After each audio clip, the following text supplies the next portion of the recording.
লিটারেচারটা দরকার ছিল।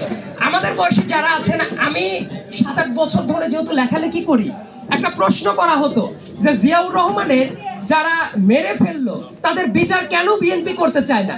এইটা প্রশ্নটা খুবই জনপ্রিয় একটা প্রশ্ন তরুণদের ভেতরে। তো আমি যখন রিসার্চ করতে শুরু করলাম, আমার রিসার্চের ভেতরে আমি একটা জিনিস দেখলাম, জিয়াউর রহমানকে যারা হত্যা করেছিল ঠিক ওই কোটার কয়েকদিনের ভেতরেই যারা যারা হত্যা করেছিল অলমোস্ট সবাই কিন্তু মারা পড়ে কাউন্টার, এবং তাদের বিচারও কিন্তু হয়। কিন্তু এইটা ন্যারেটিভটা প্রচার না করার জন্য তারা এই জাতীয় নোংরা প্রোপাগান্ডাটা তারা ছড়াতে পারে। এটা কেন হচ্ছে? কারণ সফট ন্যারেটিভের দিকে মনোযোগটা কখনোই দেওয়া হয় নাই। সো আমার যেটা এক্সপেকটেশন থাকবে, এইগুলো শুধু দলীয় ইতিহাস না, এটা বাংলাদেশের ইতিহাস, এবং এই জন্য আমাদের সফট ন্যারেটিভটা অত্যন্ত গুরুত্বপূর্ণ। সেটার প্রয়োজনীয়তা যদি সামনেও বিএনপি বারবার করে ফেল করে, আমার কাছে মনে হয় ওই সফট ন্যারেটিভ দিয়ে যারা ফ্যাসিবাদের দোসর ছিল তারা সেটাকে ক্যাশ করার চেষ্টা করবে। এবং সামনের দিনে বাংলাদেশের রাজনৈতিক ইতিহাসটা যাতে এমন হয়, বই, নাটক, সিনেমা প্রত্যেকটা জায়গাতেই সেই ইতিহাসটা লিপিবদ্ধ করা যায়, সেই প্রত্যাশা রেখে আমি শেষ করছি। ধন্যবাদ। আসসালামু আলাইকুম।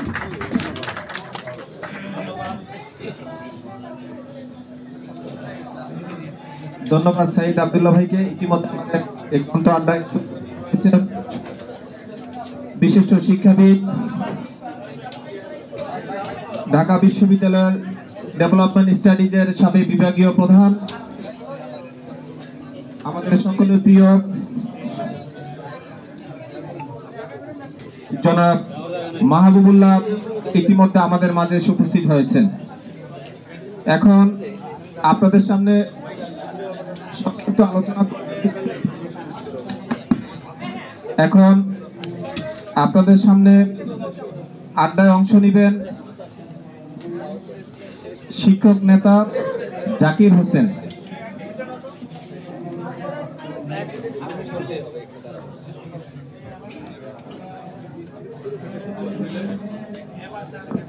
আউযু বিল্লাহি মিনাশ শাইতানির রাজিম, বিসমিল্লাহির রহমানির রহিম। আমি গ্রামের ছেলে, তো গ্রামের একটি আমাদেরই বন্ধু মানুষ ছিল, অত্যন্ত চালাক ছেলে। তার কথাবার্তা এবং তার প্রাঞ্জলতা একটু তুলে ধরতে চাই।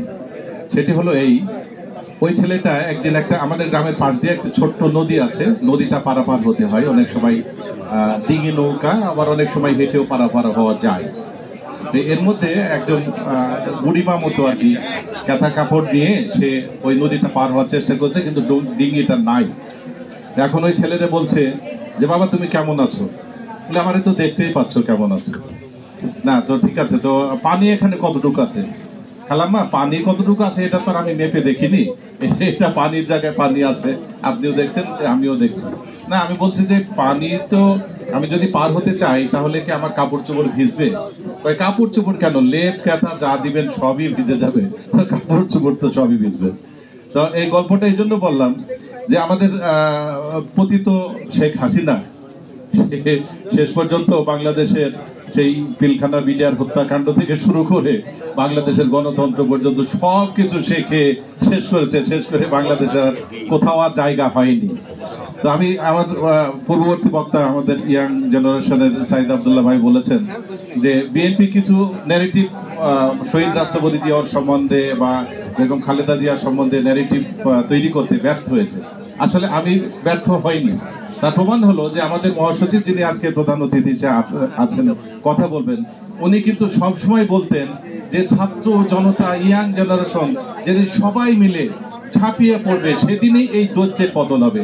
ঠিক সেই কাজটি বিএনপির পক্ষ থেকে করা হয়েছে এবং সেই দৈত্যের পতন হয়েছে। সুতরাং এই দৈত্য যেন বাংলাদেশে আর না ফিরে আসে সেই এক্সপেকটেশন থাকবে আপনাদের ইয়াং জেনারেশনের কাছে। আমি সর্বশেষে একটি কথা বলে যাই। আমি যেহেতু শিক্ষকতা করি এবং শিক্ষা মন্ত্রণালয়ের কিছু দেখাশোনা করছি, সেটি হলো যে দোসরদের ফিরিয়ে আনার জন্য যে যা কিছু করণীয় সবকিছু কিন্তু করছে। সুতরাং আমাদের সাবধান থাকতে হবে। তার একটা প্রমাণ হলো যে সমস্ত শিক্ষক শিক্ষক নামের কলঙ্ক হিসাবে আমাদেরকে কলঙ্কিত করেছিল, তাদেরকে ওই আমাদের ছাত্র জনতা বিভিন্ন সময় 5 তারিখের পরে কিন্তু চাকরিচ্যুত করা হয়েছে। পরিতাপের বিষয়, শিক্ষা মন্ত্রণালয় থেকে গত 14 তারিখে এমন একটি সার্কুলার জারি করেছে যে তাদের সম্বন্ধে তদন্ত করা হবে। ভালো কথা, তদন্ত করা হবে। পাশাপাশি এটা বলছে তদন্ত যতদিন না হয় ততদিন তারা ঘরে বসে তাদের বেতন চালু থাকবে। অর্থাৎ এখন তারা মনে করছে যে তাহলে আমাদের তদন্তই চলতে থাকুক, আমরা ঘরে বসে বেতনগুলি পাইতে থাকি। এই হলো শিক্ষা মন্ত্রণালয়ের সর্বশেষ অবস্থা। গতকালকে গিয়ে আমি চূড়ান্ত ভাবে প্রতিবাদ করে এসেছি, বলে এসেছি যদি এই ধরনের কর্মকাণ্ড আপনারা করেন তাহলে শিক্ষক সমাজ আবারও রাজপথে নেমে আসতে বাধ্য হবে শিক্ষা মন্ত্রণালয়ের বিরুদ্ধে। আমাদের নেতার নির্দেশে আমরা শিক্ষা মন্ত্রণালয়কে সহযোগিতা করছি, তার মানে এই না যে আপনারা ওই স্বৈরাচারের দোষরদের আবার ফিরিয়ে আনবেন। তো সবাইকে অসংখ্য ধন্যবাদ। আড্ডাতে আমার এই কথাগুলি কতটুকু আপনাদের মনোরঞ্জন করেছে জানি না, আরো আমি আড্ডা শুনবো এই প্রত্যাশা রেখে শেষ করছি। আল্লাহ হাফেজ। ধন্যবাদ জাকির হোসেন ভাইকে। এখন আপনাদের সামনে আজকের এই আড্ডায় অংশ নেবেন বিশিষ্ট সাংবাদিক জনাব আমিনুল ইসলাম কাগজি। আমিরুল ইসলাম কাগজি। যাক, আর আমি মাপ চেয়ে নিচ্ছি, তা তো এই কারণে যে এটা একটা আড্ডা দাঁড়িয়ে হয় না, বসেই বলতে হয়। এবং আমি কিন্তু না, যে সমস্ত আড্ডা এক পর্যন্ত আমাদের এখানে, যেমন এখন আড্ডার জায়গাই নেই। আজিজ সুপার মার্কেট ছিল, পল্টনে ছিল, বিউটি বোর্ডিং এ ছিল, এগুলো শেষ হয়ে গেছে, নাই। হ্যাঁ, আড্ডা ভুলে যাচ্ছে, কিন্তু এই আড্ডাটা কিন্তু সেই প্রাগ ঐতিহাসিক যুগ থেকেই ছিল। আপনারা যদি দেখেন সেই মহাকবি হুমার, আমরা যদি সেই ইতিহাসের জনক হেরোডোটাসের কথা বলি, উনি খ্রিস্টপূর্ব 400 বছর আগে তার আগমন, তারও 4 থেকে 500 বছর আগে হোমার যেটা লিখেছেন ইলিয়াড এবং ওডিসিস, তিনি কিন্তু লিখে যাননি। এরকম রাতে আড্ডা দিতে দিতে হঠাৎ করে তিনি আসলেন এবং অন্ধ। তিনি ইলিয়াডের লিখেছেন 16,900 লাইন লিখেছেন, এবং ওডিসিস ইলিয়াডেও ওই একইভাবে 900 মতো, টোটালি 28,000 লাইন তিনি লিখে যাননি, বলে গেছেন। এই রাতের অন্ধকারে এসে বিভিন্ন জায়গায় ঘুরে ঘুরে বেড়াচ্ছেন, হঠাৎ করে এসে বললেন। হয়তো দেখা গেল যে এইটাই হচ্ছে যেটাকে বলা হয় যে আমরা গ্রিক মাইথোলজির কথা বলি, সেটাই জনকই হচ্ছেন এই হুমার। কিন্তু সেটাও এসেছে ওই আড্ডার মধ্য দিয়ে। তিনি দেখিয়েছেন সেই সময় হেলেন অফ ট্রয় কিভাবে ধ্বংস হয়ে গেছে, ওডিসিস বিভিন্ন জায়গায় যখন এই যুদ্ধের পরে একের পর এক ঝড় ঝঞ্ঝা অনেক কিছু কাটিয়ে তারপরে আবার তার সেই গন্তব্যে ফিরে এসেছেন। এগুলো আড্ডার মধ্যে হয়েছে। লাইসিয়াম, গ্রিসের সবচেয়ে বিখ্যাত শহর, যে শহরেই কিন্তু আড্ডার মধ্য দিয়ে হয়েছে। সেখানে সক্রেটিস, অ্যারিস্টটল, প্লেটো, তারাই কিন্তু এইখানে বসেই এই আড্ডার মধ্যে দিয়েই সবকিছু করেছেন। যুব সমাজকে মোটিভেটেড করেছেন তারাই, কিন্তু এগুলো আড্ডার মধ্যে দিয়ে হয়েছে, এমনি এমনি হয়নি। অতএব আজকের যে আড্ডাটাকে খুব প্রাণবন্ত করে তোলা খুবই উচিত বলে আমি মনে করি।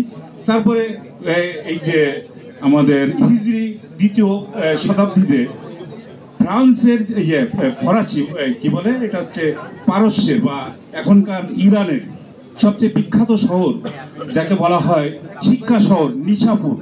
সেই নিশাপুর থেকেই কিন্তু উঠে এসেছে এই আমাদের ইসমাইল বুখারী, ইমাম ইয়াহিয়া জুহরি এবং যত যে হাদিস বেত্তারা আছেন, তাদের সবারই আগমন কিন্তু এই নিশাপুর। এরপরে যদি আরো একটু পরে আসি আমরা, সুলতান মাহমুদ, যিনি গজনীর সুলতান মাহমুদ হিসাবে পরিচিত, তার পুরা রাজ দরবারই ছিল একটা আড্ডাখানা। আল বেরুনি, এই যে ইবনে সিনা, তারপরে আছেন এই আব্দুর রহিম, এভাবে অনেক কবি সাহিত্যিক যারা আসছেন, বেশিরভাগই কিন্তু আড্ডার মধ্য দিয়ে উঠে আসছে। এই যে একটা কথা না বললেই নয়, যেটা সক্রেটিসের কথা বলতে হয়। ওনাকে যে সময় এক একটা বিতর্কিত রায়ের মধ্য দিয়ে মৃত্যুদণ্ডটা দেওয়া হলো, এরপরও কিন্তু মৃত্যুদণ্ড দেওয়ার পরও তাকে জেলখানায় রাখা হলো। তার শিষ্য ক্রিটো, সিমন, এরা সবাই তার সাথে যে বসে বসে গল্প করার সময় বলতো যে সক্রেটিস, তুমি তো এই যে তোমার যে জাহাজটা এখন ডালাসে আছে, ওখান থেকে এথেন্সে আসতে আসতে যত সময় লাগবে এই সময়ের মধ্যে তোমার ফাঁসি ইয়েটা হয়ে যাবে, হামলক পালন করে তোমার মৃত্যুদণ্ড কার্যকর হবে। অতএব আমরা চাই তুমি একজন দার্শনিক, তোমার দর্শনের কথা আমরা আরো শুনতে চাই। অতএব তুমি যদি মনে করো যে তোমাকে এখান থেকে সরিয়ে নিয়ে অন্য কোথাও নিয়ে অন্য নির্জন দ্বীপে বসে আরো আমরা কিছু জানতে চাই, শিখতে চাই, কেননা তোমার কথাগুলোই তো পরবর্তীতে সারা পৃথিবীর মানুষ জানবে তুমি একজন ফিলোসোফার। তখন জবাবে সক্রেটিস একটা কথা বলেছিলেন, আমাকে তোমরা নিতে পারবে, জেলারকে বললেও হয়তো জেলার শুনবে, যেহেতু আমার মতো একজন দার্শনিককে তোমরা সেভ করতে চাও। কিন্তু যে মুহূর্তে সকালবেলা লোকজনের গ্রিসের লোকজন জানবে যে সক্রেটিস জেল থেকে পালিয়ে চলে গেছে, তাহলে জেল পলাতক সক্রেটিসের বক্তব্য মানুষ বিশ্বাস করবে, নাকি মৃত্যু পথযাত্রী সক্রেটিসের আদর্শ নিয়ে যে ফিলোসফি তিনি দিয়ে গেলেন সেইটা করবে? আজকে বাংলাদেশে একটা ঘটনা কিন্তু আমরা দেখি, সেটা হচ্ছে শেখ হাসিনা পালিয়ে গেছে। এই পালিয়ে যাওয়া মানে হচ্ছে নিজেকে গুটিয়ে নেওয়া, এবং সারা পৃথিবীতে যতদিন পৃথিবী থাকবে, বাংলাদেশ থাকবে, ততদিন কিন্তু ইতিহাসে লেখা থাকবে বাংলাদেশের একজন ফ্যাসিস্ট স্বৈরাচার কর্তৃত্ববাদী শাসক তিনি পালিয়ে যে নিজের ঘর সংসার, নিজের আত্মীয় স্বজন সবাইকে নিয়ে জনতা এবং ছাত্র জনতা রুদ্ররোষে তারা পালিয়ে গেছে। এই পালিয়ে যাওয়া শেখ হাসিনা আর এইখানে অবস্থান করা শেখ হাসিনা আকাশ পাতাল তফাৎ।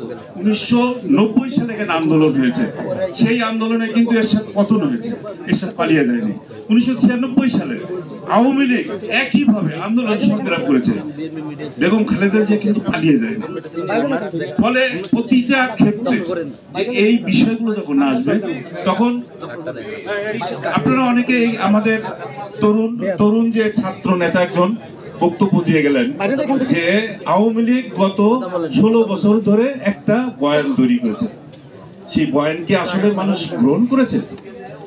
গ্রহণ করে নাই বলে এই তরুণ প্রজন্মই কিন্তু উঠে দাঁড়িয়েছে, রুখে দাঁড়িয়েছে, এবং প্রতিটার তারা পাল্টা জবাব দিয়েছে। প্রতিটা স্কুল কলেজে আমরা গিয়ে দেখেছি যেখানে শুধুমাত্র শেখ মুজিবকে বলিহাত করার জন্য তুলে ধরা হয়েছে। আমাদের দৃষ্টি সীমার মধ্যে শুধু মূর্তি আর মূর্তি। আমি এখন দেখি যে ভারতে অনেক মিডিয়াতে বলা হয় যে শেখ মুজিবের মূর্তি কেন ভাঙা হলো। ওই সাংবাদিকের মাথার মধ্যে কোনো নেই যে 1990 সালে যে রাশিয়ার পতন হয়েছিল, তখন লেনিনের মূর্তি যেভাবে ভাঙা হয়েছিল সেটাও একটা ইতিহাস। অতএব যখন কোনো স্বৈরাচার তার পতন দেখতে পায় বা পতন হয়, সেখানে অনেক কিছু হতে পারে। সাগরে যেমন জলোচ্ছ্বাস হয়, অনেক কিছু হয়ে যেতে পারে, ঝড় তুফান হয়ে যেতে পারে।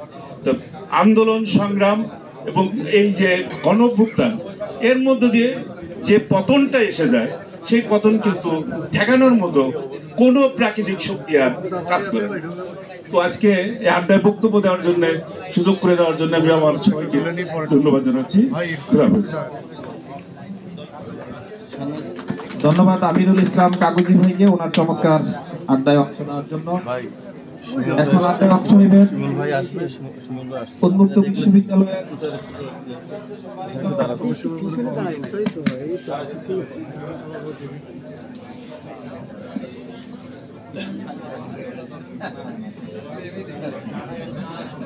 জি উন্মুক্ত বিশ্ববিদ্যালয়ের সম্মানিত উপাচার্য বিশিষ্ট শিক্ষাবিদ ডক্টর এবিএ ওবায়দুল ইসলাম আপনাদের সামনে এখন আড্ডায় অংশ নেবেন। মাননীয় প্রধান অতিথির অনুমতি ক্রমে দাঁড়িয়ে কথা বলি, আড্ডাটা দাঁড়িয়ে দিই। হ্যাঁ, দাঁড়িয়ে দিই। সম্মানিত প্রধান অতিথি এবং আজকে সভাপতি, অন্যান্য যারা আলোচক আড্ডা আছেন সবাই এখানে। হ্যাঁ, তো আসলে অত্যন্ত ব্যতিক্রম ধরনের একটা প্রোগ্রাম আজকে। আমি এক গল্প দিয়ে শুরু করি। শিক্ষক মানুষ রাজনৈতিক বক্তব্য দেবো না, কাগজি ভাই বা সাইদ আব্দুল্লাহ যাবো সেই ভাষায় না বলি। আমি শিক্ষক মানুষ শেখানোর কথা নিয়েই বলি। আপনারা জানেন একটা অঙ্ক শেখানোর গল্প। যে একজন শিক্ষক দুই ভাইকে অঙ্ক শেখাতে চাচ্ছে, দুই ভাই অঙ্ক শিখবে না, কেউ শিখবে না। তারপরে বড় ভাইকে অঙ্ক শেখাবে, সে বলে যে সব বোঝানোর পরে শিক্ষক বোঝানোর পরে বুঝতে পারছো, বলে না বুঝি নাই স্যার কিছুই। আবার ছোট ভাইকে বলে সব বোঝানোর পরে বুঝতে পারছো, না বুঝি নাই কিছু। তখন দুই ভাইকে নিয়ে ছাত্র মহাবিপদে উনি গেছেন মানে আম গাছে বলে একজনে উঠো গাছে আম পারো একজনে, আর একজনে গুনে গুনে বলবা তুমি কয়টা কয়টা পারবা, 1 1 2 3 এভাবে আরো গুনে গুনে ছুটে বলবে। তখন বড় ভাই অঙ্ক যখন মানে গাছ আম পারতেছে, ছোট ভাই আবার গুনে গুনে বলতেছে। কিছু সময় পরে ছোট ভাই বুঝতে পারছে যে অঙ্ক শেখানো হচ্ছে। ভাইয়া ভাইয়া গাছ থেকে নাম, কেন স্যার আমাদের অঙ্ক শেখাচ্ছে কিন্তু, কেন তুই 1 2 গুনে গুনতেছিস, 1 2 3 আমরা 1 2 3 বলতেছি, তো অঙ্ক শেখাচ্ছে, অঙ্ক আমি শিখতে চাই না, স্যার জোর করে শেখাবে। আজকের এই আড্ডাটা এরকমই অবস্থা, একটা ব্যতিক্রমী আড্ডা, যেখানে আমরা শিখতে চাই, শেখানো হবে, শেখানোর প্রচেষ্টা। এই যে অঙ্ক শেখানোর মতো গল্পটা কেন বললাম, যে জিয়া স্মৃতি পাঠাগারের একটা প্রতিষ্ঠিত হওয়ার পর থেকে আমরা শুধুমাত্র এরকম আড্ডা আগে হয় নাই, এর বাইরে আমাদের পাঠচক্র হয়েছে। পাঠচক্রের মাধ্যমে আমরা কিন্তু শেখার চেষ্টা করেছি। প্রতি মাসে 2টা 3টা, একসময় 4টাও হয়েছে, কিন্তু এখন আমরা শিক্ষার্থী কম পাই, কারণ সবাই এখন বিভিন্ন জায়গায় ব্যস্ত আছে, তো আমি শিক্ষার্থী কম পাই বলে আমরা ওইভাবে শিখতে পারি না। তবে এই যে আড্ডাটা, এর মাধ্যমে আসলে আমরা শিখতে চাই, শিখতে পারি। আমরা জানি যে এই আড্ডার উদ্দেশ্য হচ্ছে জ্ঞান আহরণের চেষ্টা, জ্ঞান বিতরণের চেষ্টা। আমরা জানি বিগত সময়কালে আমরা সঠিক ইতিহাস জানতে পারি না। বর্তমান প্রজন্ম যারা আছে, তারা গত 17 বছরে, তাদের তখন এখন যাদের বয়স 25, তাদের বয়স ছিল 7 বছর, 17 বছরে তারা যে ইতিহাস শিখেছে, মিথ্যা ইতিহাস শিখেছে, বিকৃত ইতিহাস শিখেছে। সেই মিথ্যা ইতিহাস এই নতুন প্রজন্মের কাছে অলরেডি এটাই হলো ইতিহাস, যে কারণে বর্তমান প্রজন্ম বাংলাদেশের রাজনীতি বিমুখ হয়ে গেছে। তারা রাজনীতিকে মানে ঘৃণা করে রাজনীতিকে, তারা রাজনীতিকে শুনলে ভয় পায়। তারা মনে করে রাজনীতি মানেই খারাপ জিনিস। আসলে রাজনীতি খারাপ জিনিস না। রাজনীতি মানুষকে সামাজিক করে, মানুষকে আসলে তার পরোপকারী করে, পরমর্শ সহিষ্ণুতাকে শ্রদ্ধা জানায়। কিন্তু তারা বিগত 17 বছরে যা শিখেছে সেইটা যখন অ্যাপ্লাই করতে চায়, তখন এই আমাদের সন্তানরা, আমাদের তরুণ প্রজন্ম, তারা ভয় পায়। রাজনীতিটা শুনলে তাদের গা জ্বলে, বলে যে এটাই বোধহয় বিএনপি বোধহয় করবে, আওয়ামী লীগ যা করে গেছে বিএনপি এইটা করবে, তাদের মনে ধারণা। হ্যাঁ, সুনিশ্চিত। এইটা থেকে আমরা মুক্তি চাই। আমরা চাই আওয়ামী লীগ যা করেছে, 75 বছরের একটি দল, যে কিনা নেত্রী মাত্র 14টা ব্যাগে কি ছিল আমরা জানি না, 14টা ব্যাগ নিয়ে বোনকে নিয়ে পালিয়ে গেছে, সেই নেত্রী বাংলাদেশে ফেরা সম্ভব হবে না হয়তোবা। কিন্তু আমরা চাই এই ঘটনা পুনরাবৃত্তি না ঘটে। এই সাইদ আব্দুল্লাহর মতো লোকরা তারা আন্দোলন করেছে, 17 বছরের একটা গাছ, সেই গাছটাকে তো উপরে ফেলতে পেরেছে। তার পিছনে বিএনপি ছিল, তার অন্য সমস্ত দল ছিল। সেই দলের পরে তারা সঠিক ইতিহাস রচনা করার জন্য তারা উদ্যোগ নিয়েছে, তারা দেশকে নতুন করে বিনির্মাণের চেষ্টা করছে। আমরা সেটা যেন নস্যাৎ না হয় সেই চেষ্টা করতে চাই। আমাদেরকে জানতে হবে, শিখতে হবে। আমরা দেখেন রাস্তার ইদানিংকালে বিএনপি বা জামাত বা আওয়ামী লীগ বলবো না, কেউ সমাবেশ করে, মাদক বিরোধী সমাবেশ করে। তারা কিন্তু জামাতের নাম নেয় না, আওয়ামী লীগের নাম বলে না, কিন্তু কেউ করে। করা মানে হচ্ছে এই, তারা কিন্তু মানে প্রতিরোধ করে, সরাসরি দলের ব্যানারে আসে না, কিন্তু পিছনে কারা আসে আমি জানি আর বুঝতে পারি। তারা এই ধরনের সমাজ সচেতন করার জন্য, সঠিক ইতিহাস রচনা করার জন্য, মানুষকে অ্যাওয়ারনেস তৈরি করার জন্য কারা করে আমরা জানি।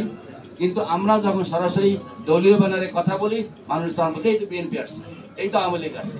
দরকার নাই আপনার বিএনপি সরাসরি যাওয়ার জন্য, আওয়ামী লীগ দরকার নাই। সমাজে ভালো কিছু করার জন্য যা কিছু ভালো অলওয়েজ ভালো, যা খারাপ সেটা সবসময় খারাপ। আমরা সমাজ বিনির্মাণের জন্য, মানুষকে অ্যাওয়ারনেস তৈরি করার জন্য, মানুষকে শেখানোর জন্য, জাতীয়তাবাদ কি, দেশপ্রেম কি, এটা বোঝানোর জন্য শিখতে হবে, পড়তে হবে, আড্ডায় আসতে হবে। দাঁড়াই বলি, বসে বলি, আড্ডা তো আড্ডাই। সেখানে বসে সঠিক ইতিহাসটা বুঝতে পারাটা হলো আমাদের কাজ। আমরা এই নতুন প্রজন্ম যে এখনো আমাদেরকে গ্রহণ করতে পারছে না, তারা মনে করছে এই কথা আওয়ামী লীগ যা করেছে বিএনপি তাই একই মুদ্রার এপিটোপিট হবে, সেটা আমরা বলতে চাই না। আমরা চাই যে নেত্রীর পতন ঘটেছে সে নেত্রী ফিরে আসবে না। যে নেত্রী বলে দিয়েছেন এই দেশ আমার, এই দেশের বাইরে আমার 1 ইঞ্চি জায়গা নাই, আমার কোনো আত্মীয় নাই, ঘর নাই, বাড়ি নাই, ওনাকে আমরা চিনি। উনি দেশের নেত্রী খালেদা জিয়া। সো উনি কিন্তু কখনো অন্যায় আপোষ করেন নাই, অন্যায় প্রশ্রয় দেন নাই। তার ও আদর্শ বিশ্বাসী, সেই হোসেন জিয়ার আদর্শ বিশ্বাসী। আমরা সেই আদর্শে কথা বলি, ধারণ করি, সঠিক ইতিহাস সামনে নিয়ে আসতে চাই। এই আড্ডার মাধ্যমে আপনারা শুধুমাত্র এখানে বলে যাবেন, শুনে যাবেন তা না, এর মাধ্যমে সঠিক ইতিহাসটা মাথায় মগজে নিয়ে নেই এবং তার মাধ্যমে আমরা লেখার চেষ্টা করি, লিখতে চেষ্টা করি, বলতে চেষ্টা করি, তাহলে এই আড্ডাটা অত্যন্ত এফেক্টিভ হবে। আদারওয়াইজ আমরা শুধুমাত্র দলীয় বানান আড্ডা দিব, আড্ডার ফল আগামী দিনে কি হবে জানি না। মানুষ আমাদেরকে কতখানি ভালোবাসবে তা একটা বড় গুরুত্বপূর্ণ বিষয়। মানুষের কাছ থেকে ভয় পাওয়ার চাইতে ভালোবাসা পাওয়াটা অনেক বেশি গুরুত্বপূর্ণ। ভালোবাসা পেলে মানুষ আমাদেরকে কখনো সরে ফেলবে না, কিন্তু যখন ভালোবাসা পাবো মানুষ আমাকে বুকে নেবে, অন্তরে নেবে, গ্রহণ করবে। আমরা চাই মানুষের ভালোবাসার মাধ্যমে সমাজ বিনির্মাণ করব। আমরা চাই মানুষ ভালোবাসা পেয়ে সমাজে বৈষম্য দূর করবো। সেই জন্য এই আড্ডাটা অত্যন্ত গুরুত্বপূর্ণ। আমাকে আমন্ত্রণ জানানোর জন্য আমি ধন্যবাদ জানাচ্ছি। আসসালামু আলাইকুম।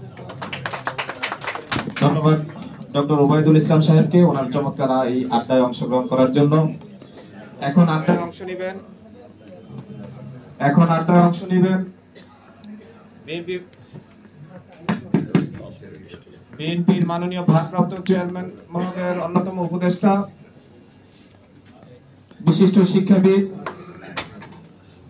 আমাদের সকলের প্রিয় ডক্টর মাহাদি আমিন আপনাদের সামনে আড্ডায় অংশ নেবেন।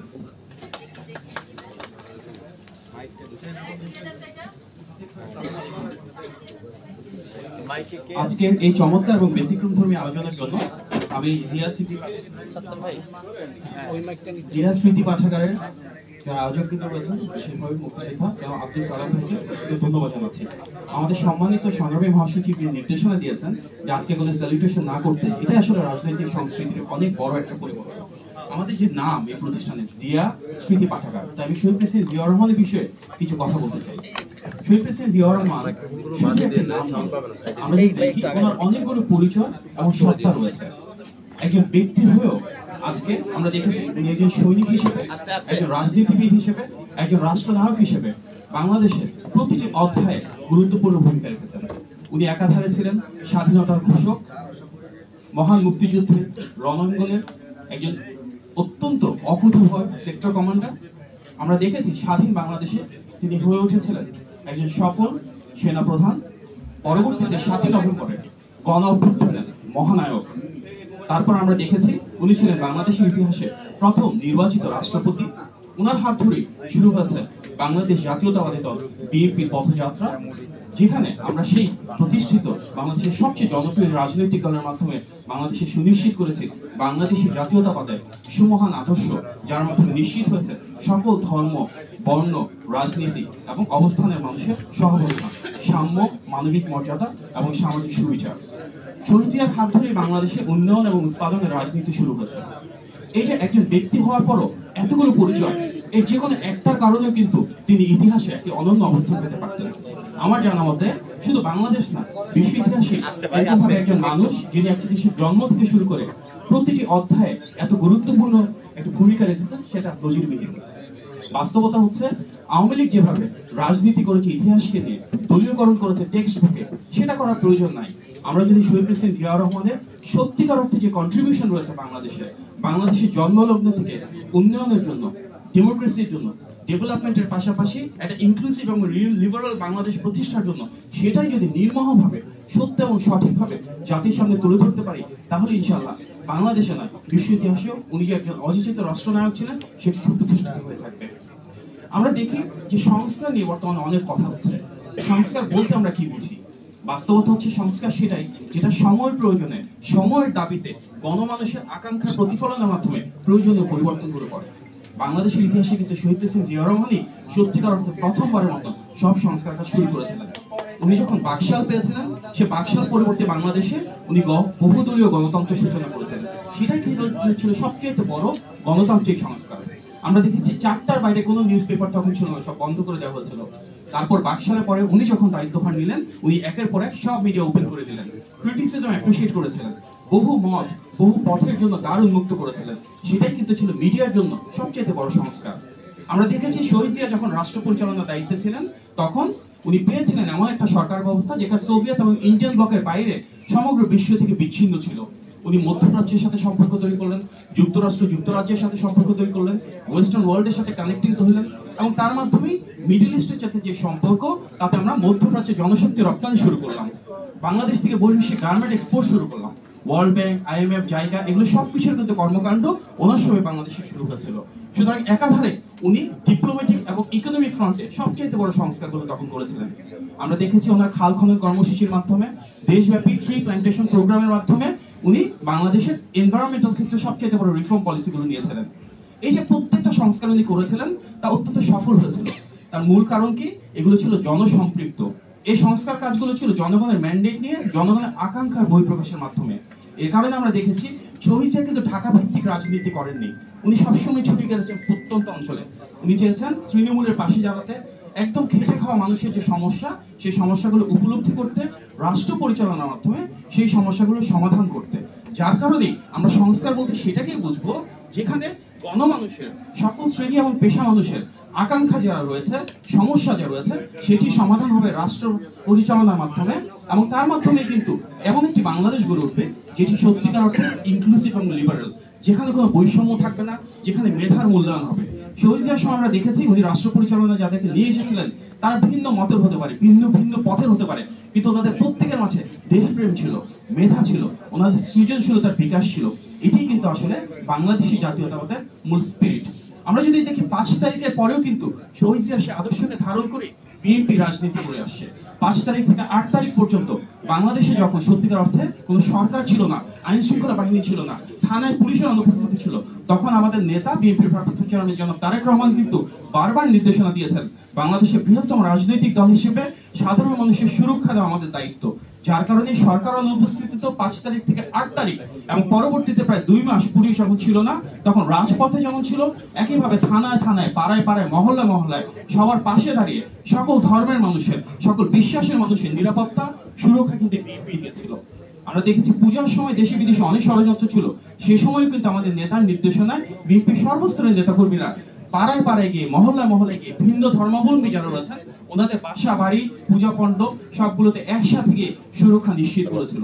এটা কিন্তু বাংলাদেশী জাতীয়তাবাদের স্পিরিট, এবং এর মাধ্যমে আমরা চাই এমন একটি বাংলাদেশ গড়ে তুলতে যেখানে আমাদের আদর্শ যাই হোক না কেন, আমাদের অবস্থান যাই হোক না কেন, আমরা সবাই মিলে একটি অন্তর্ভুক্তিমূলক বাংলাদেশ গড়ে তুলবো যেখানে উন্নয়ন হবে সবার জন্য।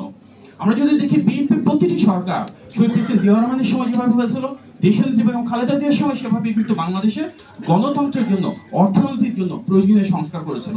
যার কারণে দেশনেত্রীর সময় বাংলাদেশে প্রথমবারের মতন সংসদীয় গণতন্ত্র শুরু হয়েছে। বাংলাদেশে যতবার আমরা দেখেছি ফ্যাসিবাদ বা স্বৈরতন্ত্র চালু হয়েছিল, প্রতিবার তারপরে গণতান্ত্রিক বাংলাদেশের অভিযাত্রা বিএনপির মাধ্যমে শুরু হয়েছিল, যার প্রতিফলন আমরা দেখেছি এই গণ অভ্যুত্থানেও।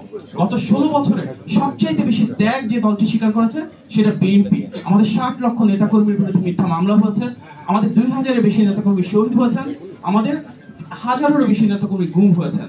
শুধু এই গণ অভ্যুত্থানে আমাদের এই 422 জন নেতাকর্মী শহীদ হয়েছেন, যেটা এককভাবে যে কোনো প্রতিষ্ঠানের জন্য সর্বোচ্চ। এই যে এই ত্যাগ, এই তিতিক্ষা, সেটা একটা গণতান্ত্রিক বাংলাদেশের জন্য। এই গণতান্ত্রিক বাংলাদেশে শহীদ প্রেসিডেন্ট জিয়াউর রহমান, দেশনেত্রী বেগম খালেদা জিয়া যেভাবে নিশ্চিত করেছিলেন মানবাধিকার থাকবে, বাক স্বাধীনতা থাকবে, আইনের অনুশাসন থাকবে, আমরা বিশ্বাস করি ইনশাআল্লাহ আমাদের সমন্বিত প্রয়াসে ঐক্যবদ্ধ বাংলাদেশের মাধ্যমে এই গণতান্ত্রিক পথযাত্রা পেরিয়ে আমরা আবারও সেই গণতান্ত্রিক মূল্যবোধ সম্পন্ন একটি বাংলাদেশে ফেরত যেতে পারবো, যেখানে জনগণের ভোটের অধিকার প্রতিষ্ঠা হবে, এবং তার মাধ্যমে এমন একটি সরকার ব্যবস্থা ফেরত আসবে যার জনগণের প্রতি জবাবদিহিতা থাকবে, যার স্বচ্ছতা থাকবে, এবং যারা জনগণের ম্যান্ডেট নিয়ে জনগণের আকাঙ্ক্ষা রাষ্ট্র পরিচালনার মাধ্যমে প্রতিফলন ঘটাবে ইনশাআল্লাহ। আপনাদের সবাইকে ধন্যবাদ। আসসালামু আলাইকুম। ডক্টর মাহাদি আমিন ভাইকে অসংখ্য ধন্যবাদ ওনার এই চমৎকার আড্ডায় অংশ নেওয়ার জন্য। মাননীয় সভাপতির অনুমতিক্রমে এখন আড্ডায় অংশ নেবেন নরসিংদী জেলা বিএনপির সদস্য সচিব জনাব মঞ্জুর এলাহি।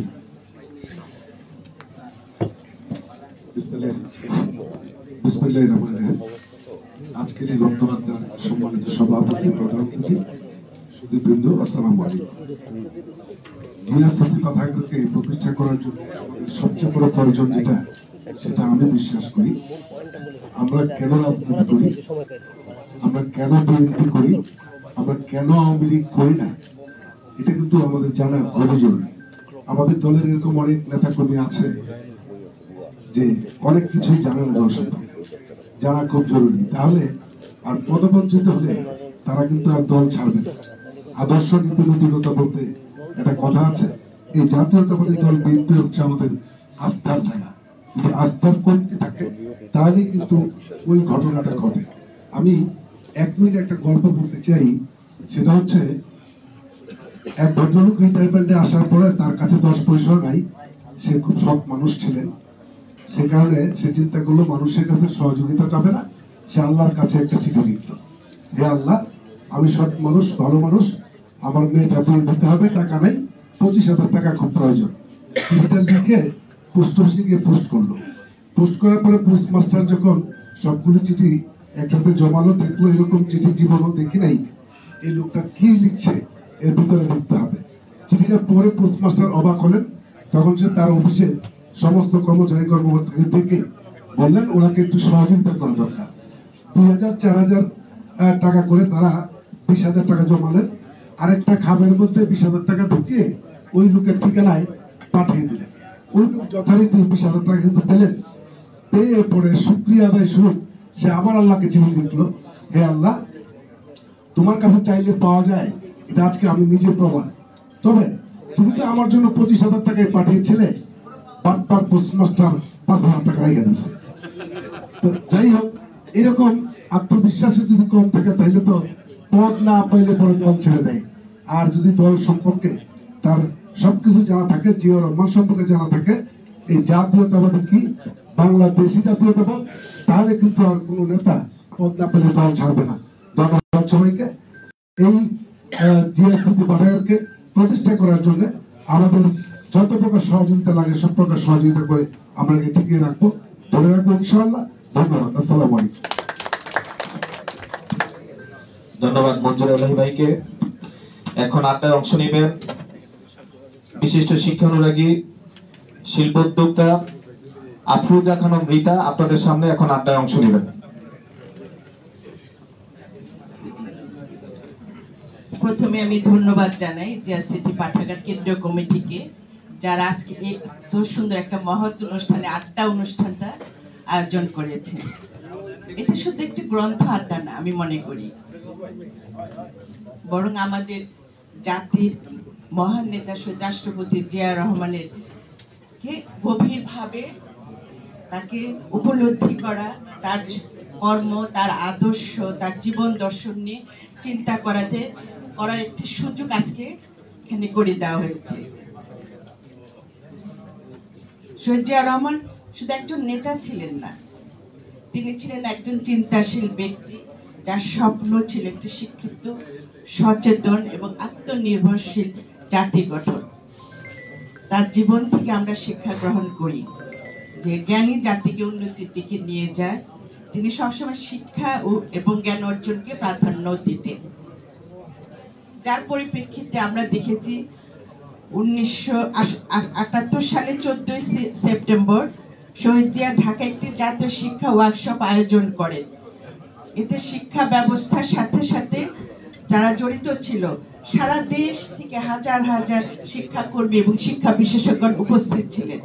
আমি আজকে মাননীয় প্রধান অতিথিকে প্রতি অনুরোধ থাকবে যে জিয়া স্মৃতি পাঠাগারটা যেন বছরে 2 বার এরকম আলোচনা পড়ার একটা আয়োজনের ব্যবস্থা করা হয়। সেখানে অন্যান্য জায়গা থেকে, বিভিন্ন জায়গা থেকে শিক্ষার্থীরা আসবে, শিক্ষকরা আসবে। এই যে জিয়া স্মৃতির যে বর্ণনাগুলো, সেগুলো আরো মানুষের কাছে চলে যাবে, নতুন প্রজন্ম আরো বেশি করে জানতে পারবে, তারা উৎসাহিত হবে। আমি আশা করি আগামীতে এরকম একটা অনুষ্ঠানের আয়োজন করবে। আমি আজকে এখানে মাহাথির যে কথাটা বললো, সংস্কার কথা, এই যে সংস্কার বলে, আমি কিন্তু মাহাথির সাথে একমত যে সংস্কারের কথা এখন উঠছে সেই সংস্কারের প্রবর্তক শহীদ রাষ্ট্রপতি জিয়াউর রহমান 1975 সালে যে তলাবিহীন ঝুড়ি বাংলাদেশ তৈরি করে রেখে গিয়েছিল। শহীদ রাষ্ট্রপতি জিয়াউর রহমানই অত্যন্ত সাহসী এবং সময়োপযোগী এবং কৌশলগত বাস্তব ভিত্তিক নীতি প্রণয়ন করে এই দেশটাকে সমৃদ্ধশীল দেশে পরিণত করেছে বাংলাদেশকে। আমাদের সেগুলি মনে রাখতে হবে। আজকে যত কিছু আমরা করি তার মূল কিন্তু শহীদ রাষ্ট্রপতি জিয়াউর, তার দর্শন, তার আদর্শ, তার সততা, সমস্ত কিছু আমাদের নতুন প্রজন্মকে জানতে হবে। আমার কথা আমি বলি, আমি তো কোনো ছাত্র দল করে এখানে আসি নাই। আমি কিভাবে তার প্রতি এত আকৃষ্ট, জিয়া পরিবারের প্রতি কিভাবে আমার এত মোহ হয়েছে, কেন আমি এই পরিবারকে ভালোবাসি, একমাত্র সেটা হলো আমার বাবার কারণে। কারণ আমি আমার বাবা, আপনারা জানেন আমার বাবা হারুন রশিদ খান মুন্নু, আমার বাবা সব সময় গল্প শুনতাম তার কাছে, শহীদ রাষ্ট্রপতি জিয়াউর রহমানের সততার, আদর্শের, তার দর্শনের কথা শুনতাম। কারণ আমার বাবাকে উনি প্রচন্ড ভালোবাসতেন। আমার বাবাকে সবাই মুন্নু বলে ডাকতেন, কিন্তু জিয়াউর রহমান আমার বাবাকে মিস্টার খান বলে ডাকতেন এবং অনেক সফর সঙ্গী হয়েছে। তার অনেক গল্প, সততার গল্প আমরা শুনেছি, এখনো কিন্তু বলতে গেলে অনেক সময় লাগবে। সেই থেকে কিন্তু অনুপ্রাণিত হয়ে আমি কিন্তু আজকে এই দলকে ভালোবেসেছি এবং অন্ধের মতন ভালোবাসেছি। দলের বিপক্ষে কেউ যদি কথা বলে তখন মনে হয় আমার কি করা উচিত। এই যে ভালোবাসাটা, এটা তো তৈরি হয়েছে শুধু বই পড়ে না, এটা এই মত বিনিময়ের মধ্যে, কথার মধ্যে, গল্পের মধ্যে, এই আড্ডার মধ্যে কিন্তু ভালোবাসা তৈরি হয়। আমি মনে করি এরকম আড্ডা যত বেশি হবে আমাদের নতুন প্রজন্ম বই পড়ার পাশাপাশি আরো বেশি উৎসাহিত হবে। কারণ কথা শোনার পরে সেই কথাটা হৃদয় বেশি নেওয়া হয়। আমরা শুধু যদি বই পড়ে বই বন্ধ করে দিলাম লাভ নাই, কিন্তু বই পড়াটাকে আবার হৃদয়ের ভিতরে নিতে হবে। তাহলে আমরা আমার বিবেক দিয়ে আমরা যে স্বপ্ন দেখছি সুন্দর বাংলাদেশ গড়ার, সততা আদর্শের বাংলাদেশ গড়া, সেটা সম্ভব হবে। আর সব থেকে যেটা বড় কথা, আমি মনে করি আমাদের সবাইকে সোচ্চার হতে হবে দুর্নীতির বিরুদ্ধে। এই দুর্নীতিটা সব থেকে খারাপ জিনিস, যেটা একটা ভ্রূণ পোকার মতন একটু করে সারা দেশটাকে নষ্ট করে, তার প্রমাণ আপনারা পেয়েছে। এই দুর্নীতি যারা থাকে তারা কখনো দেশপ্রেমিক হতে পারে না। সবকিছু বলে ভালো সুস্থ পরিবেশ তৈরি করতে হলে এবং সততা আদর্শ ভিত্তিক এবং বাস্তব ভিত্তিক যদি দেশ তৈরি করতে হয়, তাহলে আমাদের এই দুর্নীতির বিরুদ্ধে রুখে দাঁড়াতে হবে। এবং শহীদ রাষ্ট্রপতি জিয়াউর রহমান যেটা সব সময় ধারণ করেছেন, তার সেই আদর্শ সততা কারণেই কিন্তু আজকে উনি অমর হয়ে আছেন। এত বছর পরেও কিন্তু আমরা তার নিয়ে কথা বলছি। অনেকক্ষণ কথা বললাম, আমি সর্বশেষ একটা গল্প বলবো। সবাই যখন একটা গল্প বলছে আমি একটা গল্প বলি। গল্পের কথাটা শেষে গল্প না, ঠিক একটা আমি সেটা হলো, আমি সেদিন মানব জীবনে একটা পড়েছি, একটা লেখা পড়েছি, ওয়াহিদুজ্জামান সাহেব একটা লিখেছিলেন যে জিয়াউর রহমান কেন এত জনপ্রিয় ছিলেন। এই গল্পটা, ওই সময় মুসলিম জননেতা মৌলানা ভাসানী অসুস্থ ছিলেন। তখন তাকে দেখার জন্য তমুদ্দিন মজলিসের অধ্যাপক আব্দুল গফুর যে মৌলানা ভাসানীকে জিজ্ঞাসা করলেন, জিয়ার প্রতি কেন আপনার এই দুর্বলতা? তখন মুসলিম জননেতা মৌলানা ভাসানী বললেন, আব্দুল গফুর, আমি তোমার বাবার বয়সী, আমার জীবনে তোমার চেয়ে বেশি সরকার ও বেশি নেতাদের দেখেছি। ব্রিটিশ আমল দেখেছি, পাকিস্তান আমলে দেখেছি, বাংলাদেশ আমলেও দেখেছি। তুমি আমাকে একটা এক্সাম্পল দেখাও, কোন রাজনৈতিক নেতা কম বেশি দুর্নীতি করে নাই বা দুর্নীতিকে প্রশ্রয় দেয় নাই এবং কোন নেতা স্বজনপ্রীতি করে নাই।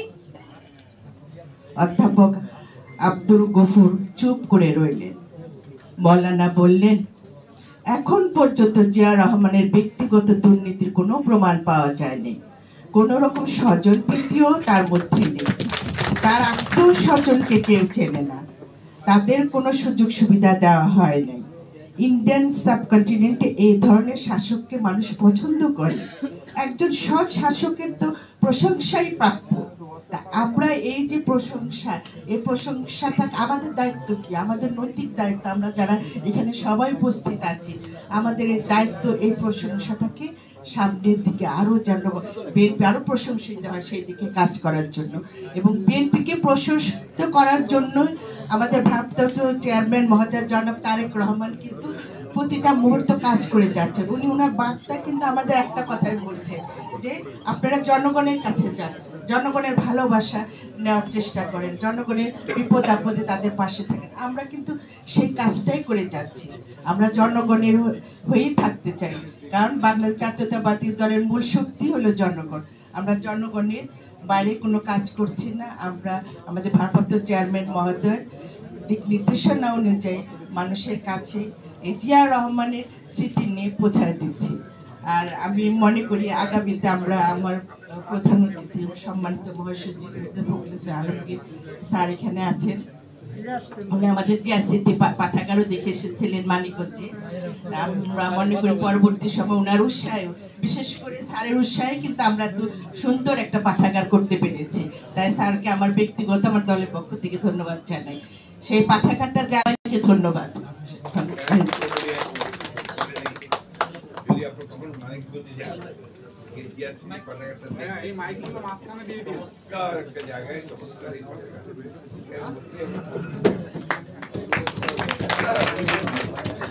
ধন্যবাদ আফরোজা খানম রিতা আপাকে ওনার চমৎকার এই আড্ডায় অংশগ্রহণ করার জন্য। এখন আড্ডায় অংশ নেবেন বিশিষ্ট শিক্ষাবিদ, ঢাকা বিশ্ববিদ্যালয় ডেভেলপমেন্ট স্টাডিজের সাবেক বিভাগীয় প্রধান,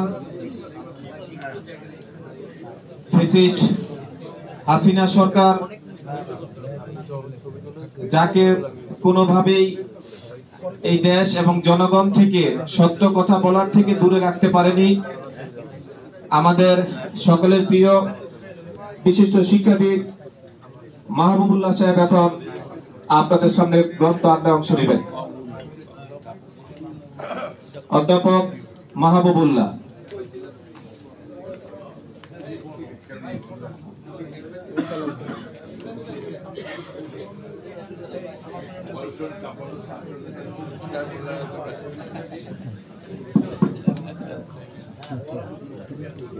ধন্যবাদ। বেশ বিলম্বে আমি আপনাদের আড্ডা সভায় যোগ দিয়েছি। কারণটা হলো এই যোগ দেওয়ার জন্য এখানে আসতে হবে, তার একটা বাহনের ব্যবস্থা করার কথা ছিল উদ্যোক্তা থেকে। আর আমাকে বলা হয়েছিল আপনি সকাল 9টা থেকে রেডি থাকবেন। তো আমি 9টার সময় কাপড় চোপড় পরে সকালের নাস্তা খেয়ে, কিন্তু গাড়ি আর আসে না। এবং প্রায় 11টা বাজে যায়, তখনও গাড়ি আসে না।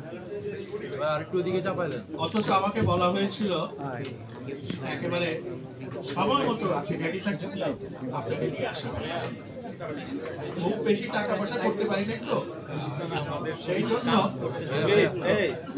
জন্য এই যাওয়া যায় কেন, এগুলো দিয়ে দাও না। সেই জন্য আমার নিজের বাহন নাই, সে কথাটা বলা মিথ্যা কথা।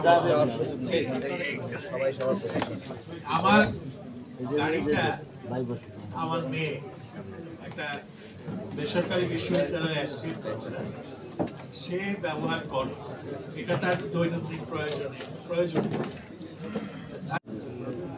তো অনেক দুঃখের সঙ্গে, অনেক বেদনার সঙ্গে আমি এই কথাটা বলছি এই কারণে, রবীন্দ্রনাথের দুটো কবি ছত্র আছে, সবারে চাহে বেদনা দিতে,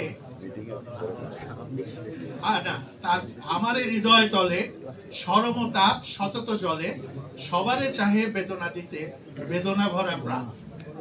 আজকে যে আপনাদেরকে মন খারাপ করার মতো কথা কিছু শোনাচ্ছি, সেটার কারণটা হচ্ছে আমার মনটা আরো বেশি খারাপ, আরো বেশি কষ্টের মধ্যে আছে, যে কারণে একটু তীর্যক কথাবার্তা, একটু সমালোচনা, একটু কষ্ট পাবেন এমন কথা বলার জন্য আমাকে ক্ষমা করুন। এখানে কবি হোমারের কথা এসছে শুনলাম, এবং যিনি বলেছেন তিনি হোমারের অনেক বৃত্তান্ত বলেছেন, এবং হোমার কালোত্তীর্ণ কবি, চারণ কবি, ইংরেজি ভাষায় যেটাকে বলা হয় বার্ড। এই বার্ডের বানান BARD, বার্ড পাখি নয়, এই বার্ডের বানান হচ্ছে BIRD, বার্ড। বার্ড বাংলা ভাষায় হচ্ছে চারণ কবি। হোমার গান গেয়ে গেয়ে গ্রিসের নগর রাষ্ট্রগুলোতে ঘুরে বেড়াতেন আর ভিক্ষা করতেন তার জীবন রক্ষার জন্য, জীবনযাত্রার জন্য। এই হোমারের যখন মৃত্যু হয় তখন সেই পর্যন্ত হোমারকে নিয়ে কেউ বেশি, গ্রিসের কোনো মানুষ খুব বেশি উৎসাহ দেখায়নি, কিন্তু তার মৃত্যুর পর 7টা গ্রিক রাষ্ট্র তারা বলল যে হোমার আমার দেশের নাগরিক। এই ব্যাপারে একটা ইংরেজি কবিতা আছে, সেখানে দুটো লাইন, সেটা হচ্ছে 7 countries claimed the poet dead, through which the poet begged his bread. তো আপনারা বাংলা গান শুনেছেন, ওই জীবনে যারে দিলেন না মালা, মরণে কেন তারে দিতে এলে ফুল। তো আমরা আমাদের দেশের মানুষও অনেক সময় মানুষের জীবদ্দশায় মানুষের মূল্য বুঝি না, কিন্তু মরার পর তিনি মহান ব্যক্তি ছিলেন, তিনি অনেক কাজ করে গেছেন, তিনি বিশাল দেশপ্রেমিক ছিলেন, এইগুলো বলি। তো আসলে সত্যিকারের দেশপ্রেমিক, সত্যিকারের বড় কবি, সাহিত্যিক, এদের অনেকেরই জীবদ্দশায় মূল্যায়ন হয় না, কিন্তু মৃত্যুর পর যখন আমরা আবিষ্কার করি তিনি একজন বিশাল এবং মহৎ মানুষ ছিলেন, তখন আমরা তার গুণ কীর্তন করি। এবং রাজনীতির ক্ষেত্রেও এরকম ঘটনা ঘটে। এখানে শহীদ রাষ্ট্রপতি জিয়াউর রহমান সম্পর্কে মৌলানা ভাসানীর একটি গল্প বলা হয়েছে। আমাকে আরেকজন বলেছেন, তিনি হচ্ছেন হামিদুল হক মোহন, টাঙ্গাইলের একসময় ছাত্র ইউনিয়ন নেতা, পরবর্তীকালে বিএনপির জেলা নেত্রী, এবং সেখানে তিনি বহুদিন সক্রিয় ছিলেন। তারপরে জীবনের এক পর্যায়ে এসে যখন কিছুটা রাজনীতির ব্যাপারে হতাশ হন, রাজনীতি থেকে নিষ্ক্রিয় হয়ে যান। তিনি প্রায় মৌলানা ভাসানীর কাছে যেতেন যখন মৌলানা ভাসানী জীবিত ছিলেন।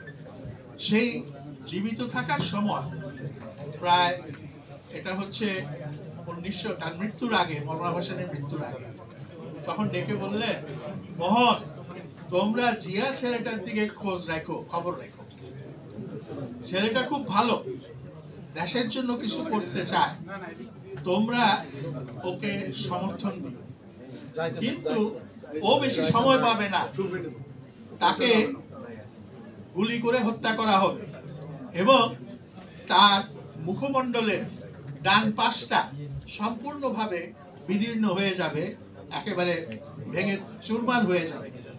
আমি এই গল্প শোনার পরে আমি ভাবলাম যে এটা না হয় বুঝলাম যে ছেলেটা ভালো, দেশের জন্য ভালো করতে চায়, তাকে তোমরা কিছু সমর্থন দিও, কিন্তু পরের কথাটা আমার কাছে বিশ্বাস করতে একটু কষ্ট হয়েছে। কারণ মৌলানা সাহেব কিভাবে বললেন সে বেশি সময় পাবে না। হ্যাঁ, তিনি কিন্তু বেশি সময় পান না, এবং তিনি যদি বেশি সময় পেতেন, আমরা এই দেশের যারা মানুষ, আমরা তাহলে আরো কিছু নিজেদেরকে ভাগ্যবান মনে করতে পারতাম। তবে মৌলানা ভাসানী সম্পর্কে বলা হয় যে তিনি একজন আধ্যাত্মিক পুরুষ, এবং অনেক কিছুই তিনি আগে থেকে বলতে পারতেন। কিভাবে বলতে পারতেন?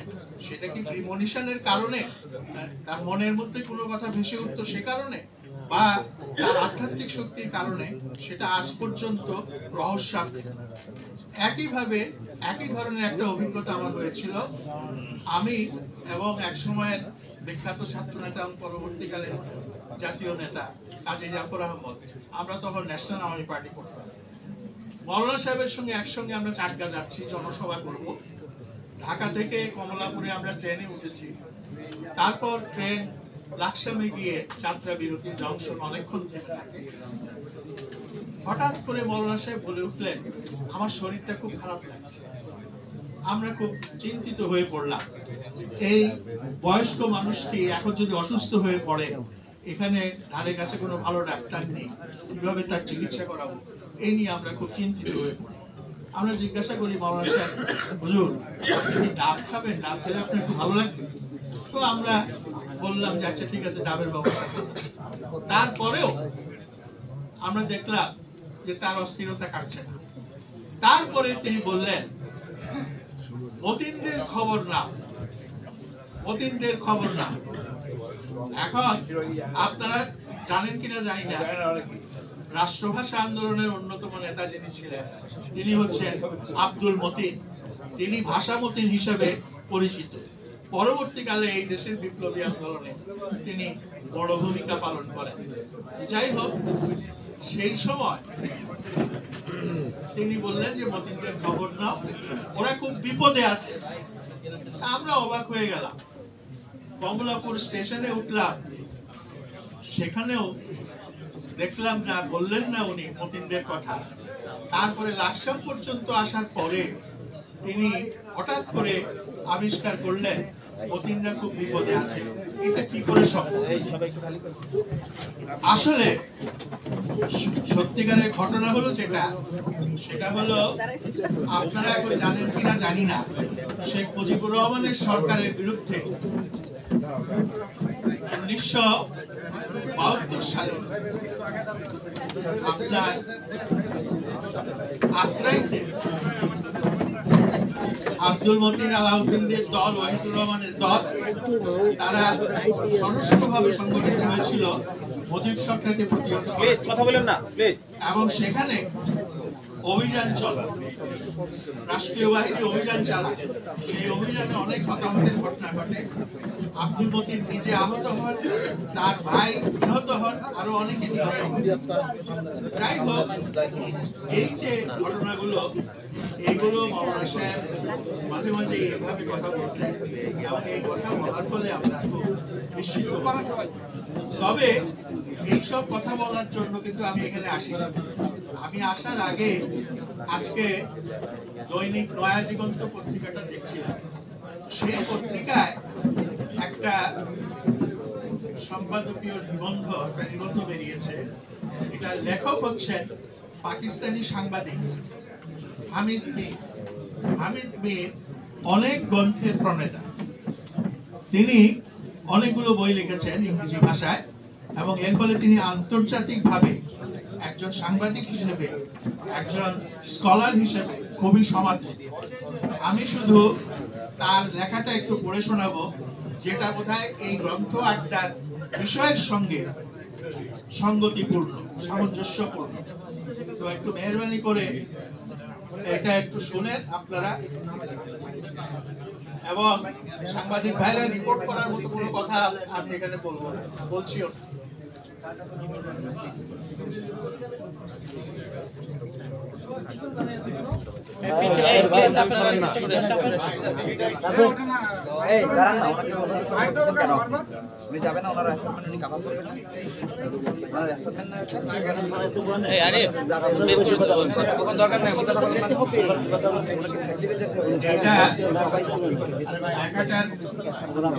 শিরোনাম হচ্ছে ইকবালের নোবেল পাওয়ার দরকার ছিল না।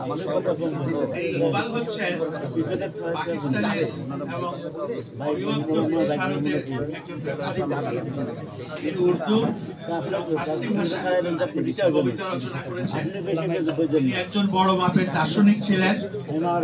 তার একটা বিখ্যাত গ্রন্থ, দার্শনিক গ্রন্থ হচ্ছে reconstruction of religious thought in Islam. তিনি লিখছেন, তিনি লিখছেন, আমি প্রতিদিন কোনো না কোনো ব্রেকিং নিউজ, আপনি প্রতিদিন কোনো না কোনো ব্রেকিং নিউজ শোনেন। অধিকাংশ সময় ব্রেকিং নিউজ আগে থেকে অস্থির থাকা হৃদয়কে আরো অস্থির করে তোলে। অনেকদিন পর আমি এমন ব্রেকিং নিউজ পাই যা নিরাশার অন্ধকারে আশার আলোকে ঝলমল করছে। এই ব্রেকিং নিউজ কারো কাছ থেকে শোনা নয়, বরং সেটা আমি নিজে নিজ চোখে দেখেছি এবং অনুভব করেছি। অক্সফোর্ড ইউনিভার্সিটি প্রেসের তত্ত্বাবধানে 10ম ইসলামাবাদ লিটারেচার ফেস্টিভ্যালে প্রচুর সংখ্যক এমন তরুণ তরুণী চোখে পড়ল যারা বহু বই পড়ে ফেলেছেন। তাই দেখা যাচ্ছে পাকিস্তানের তরুণ তরুণীরা বই পড়ে। আমরা কতটা পড়ি সেটা এখন আমাদেরকেও বিচার বিশ্লেষণ করতে হবে। পাকিস্তানি যুবকদের কথা সাহিত্য, কাব্য ও ইতিহাসের গ্রন্থের সাথে সম্পর্ক সূত্রিত হচ্ছে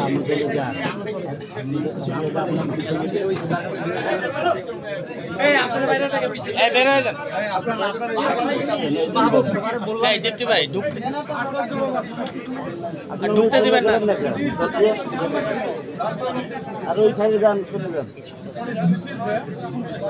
ইসলামাবাদ লিটারেচার ফেস্টিভ্যালে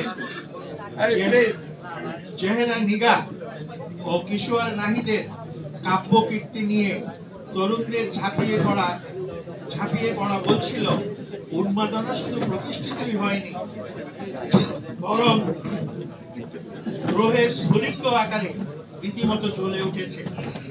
বাতাসের একটি ঝাপটা এই স্ফুলিঙ্গকে আগুনে পরিণত করতে পারে।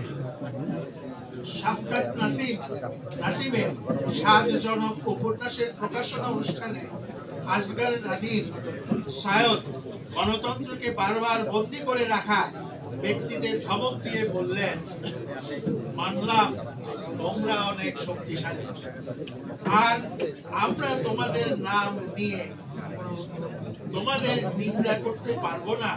চিন্তা করো না, আমরা তোমাদের বিরুদ্ধে রূপক শব্দের অপরাধ পাই। অনেক সময় দেশে যখন স্বৈরাচারী সরকার থাকে, ফ্যাসিবাদী সরকার থাকে, তখন মানুষ সেই শাসকের নাম নিয়ে কথা বলতে পারে না, সমালোচনা করতে পারে না। তখন তারা অনেক রূপক গল্প হাজির করে। এরকম গল্প পাকিস্তানি হানাদার বাহিনী যখন এদেশকে অবরুদ্ধ করে রেখেছিল, তখন তারা মানুষ এইসব গল্প বের করেছে। শেখ মুজিবের আমলেও এই ধরনের গল্প অনেক প্রকাশিত হয়েছে। যেমন পাকিস্তান আমলে পাক বাহিনীকে ঠাট্টা করার জন্য বলা হতো যে পাকিস্তান আর্মির একটা দল একটা বাড়িতে অভিযান চালিয়েছে, সেখানে গিয়ে দেখে দাড়িওয়ালা রবীন্দ্রনাথ ঠাকুরের ছবি। দাড়িওয়ালা এই ছবি দেখে ওরা বলল যে খুব আচ্ছা হয়, হ্যাঁ মুসলমান হয় ইত্যাদি। এইভাবে তাদের সমালোচনা করত। নাজি অকুপেশনের সময় নেদারল্যান্ড যখন হিটলারের বাহিনী ঢুকে পড়েছে, তখন মানুষ হিটলারের বাহিনীর সঙ্গে নীরব অসহযোগ শুরু করল। তারা জার্মান ভাষা জানতো, কিন্তু তারা নিজেদের মাতৃভাষা হচ্ছে ডাচ ভাষা। তো হিটলারের লোকেরা, বাহিনীর সৈন্যরা অনেক সময় রাস্তাঘাট চিনতে পারতো না। রাস্তাঘাটের জন্য কোন দোকানদারকে যখন জিজ্ঞাসা করত, তখন দোকানদার খালি মাথা নেড়ে নেড়ে বোঝাতো, তোমার কথা আমি বুঝতে পারছি। তো এই যে সরাসরি আক্রমণ করা নয়, সরাসরি যুদ্ধ করা নয়, সরাসরি বকাঝকা করা নয়, সরাসরি মৌখিক প্রতিবাদ করা নয়, এই যে নীরব প্রতিবাদ, এই নীরব প্রতিবাদ অনেক সময় খুব শক্তিশালী। শেখ মুজিবের আমলে একটা গল্প চাউর হয়ে গেছিল সারা বাংলাদেশে। গল্পটা হচ্ছে আল্লাহ তাআলা শয়তানকে খুঁজে পাচ্ছে। তখন আল্লাহ তাআলা ফেরেশতাদেরকে নির্দেশ দিলেন যে শয়তান কোথায় আছে খুঁজে বের করো। ফেরেশতা খুঁজতে খুঁজতে একেবারে গলদঘর্ম হয়ে গেছে, ক্লান্ত হয়ে গেছে, কোথাও তাকে পাওয়া যাচ্ছে না। শেষ পর্যন্ত শয়তানকে পাওয়া গেল গণভবন। তাও আবার শয়তান একটা সেক্রেটারির টেবিলের নিচে বসে বসে কার পা যেন টিপছে। তো পরে দেখা গেল শয়তান শেখ মুজিবুর রহমানের পা টিপছে। এই অবস্থাতে শয়তানকে জিজ্ঞাসা করা হলো, কিরে শয়তান, তুই এখানে কি করছিস? বলে যে আমার ওস্তাদের সেবা করছি। তোর ওস্তাদ কি করে হলো? বলে যে ওস্তাদ হয়েছে, আমি একবার মাত্র একজন লোককে বিপদগামী করতে পারি, বিভ্রান্ত করতে পারি, কিন্তু এই লোকটা একসঙ্গে 7.5 কোটি লোককে বিভ্রান্ত করে এইরকম। আমি এই গল্প যে সত্য বা মিথ্যা তা নয়, কিন্তু গল্পের মধ্য দিয়ে মানুষ যে প্রতিবাদ তৈরি করে এইটা বোঝানোর জন্য এই গল্পগুলো বলা। এবং সেই সময় আরো অনেক গল্প বেরিয়েছে, এগুলি আর না বলাই ভালো, সময়ও নষ্ট হবে। তো এখন যারা তরুণ তারা অনেকে হয়তো এইসব গল্পের সঙ্গে পরিচিত নয়, যার ফলে তারা ঠিক এই ব্যাপারগুলো হয়তো ওইভাবে অ্যাপ্রিশিয়েট করতে পারবে। আমি যেটা বললাম এখান থেকে পড়ে শোনাচ্ছিলাম, অনুষ্ঠানে আসগর নাদিম সায়দ গণতন্ত্রকে বারবার বন্দী করে রাখা ব্যক্তিদের ধমক দিয়ে বলেন, মানলাম তোমরা অনেক শক্তিশালী, আর আমরা তোমাদের নাম নিয়ে তোমাদের নিন্দা করতে পারবো না। চিন্তা করো না, আমরা তোমাদের বিরুদ্ধে রূপক শব্দের ব্যবহার বাড়িয়ে দেব। তো লিখতে গিয়ে যখন পরিষ্কার করে খোলামেলা লেখা যায় না, রূপক শব্দ ব্যবহার করেও লেখা যায়, এবং রূপক শব্দ ব্যবহার করে প্রচুর লেখালেখি কিন্তু সাহিত্যে আছে। এই হুমকি প্রদানের পর পুরো লিটারেচার ফেস্টিভ্যাল করতালিতে গর্জে ওঠে। 3 দিন ব্যাপী লিটারেচার ফেস্টিভ্যালে ইকবাল দিবসের উপর সেশনে প্রফেসর ফতেহ মোহাম্মদ মালিক বলেন, আজ পাকিস্তানে যা কিছু হচ্ছে তা গণতান্ত্রিক তামাশা। গণতান্ত্রিক তামাশা বাংলাদেশেও গণতান্ত্রিক তামাশা কিন্তু হয়, এটা আমরা অস্বীকার করতে পারবো না। ফ্যাসিজম যখন যেমন হয়, আবার এখানে গণতান্ত্রিক তামাশাও হয়, এবং আমাদেরকে বুঝতে হবে কোনটা ফ্যাসিবাদ, কোনটা স্বৈরাচার, আর কোনটা গণতান্ত্রিক তামাশা। এই গণতান্ত্রিক তামাশা যদি আমরা না বুঝতে পারি, অনেক সময় শাসকদের সূক্ষ্ম কৌশল, তাদের গদিরক্ষার সূক্ষ্ম কৌশল, শোষণের সূক্ষ্ম কৌশলগুলো আমরা বুঝতে পারবো না। এটাকে আমরা জনগণের রাষ্ট্র বলতে পারি না।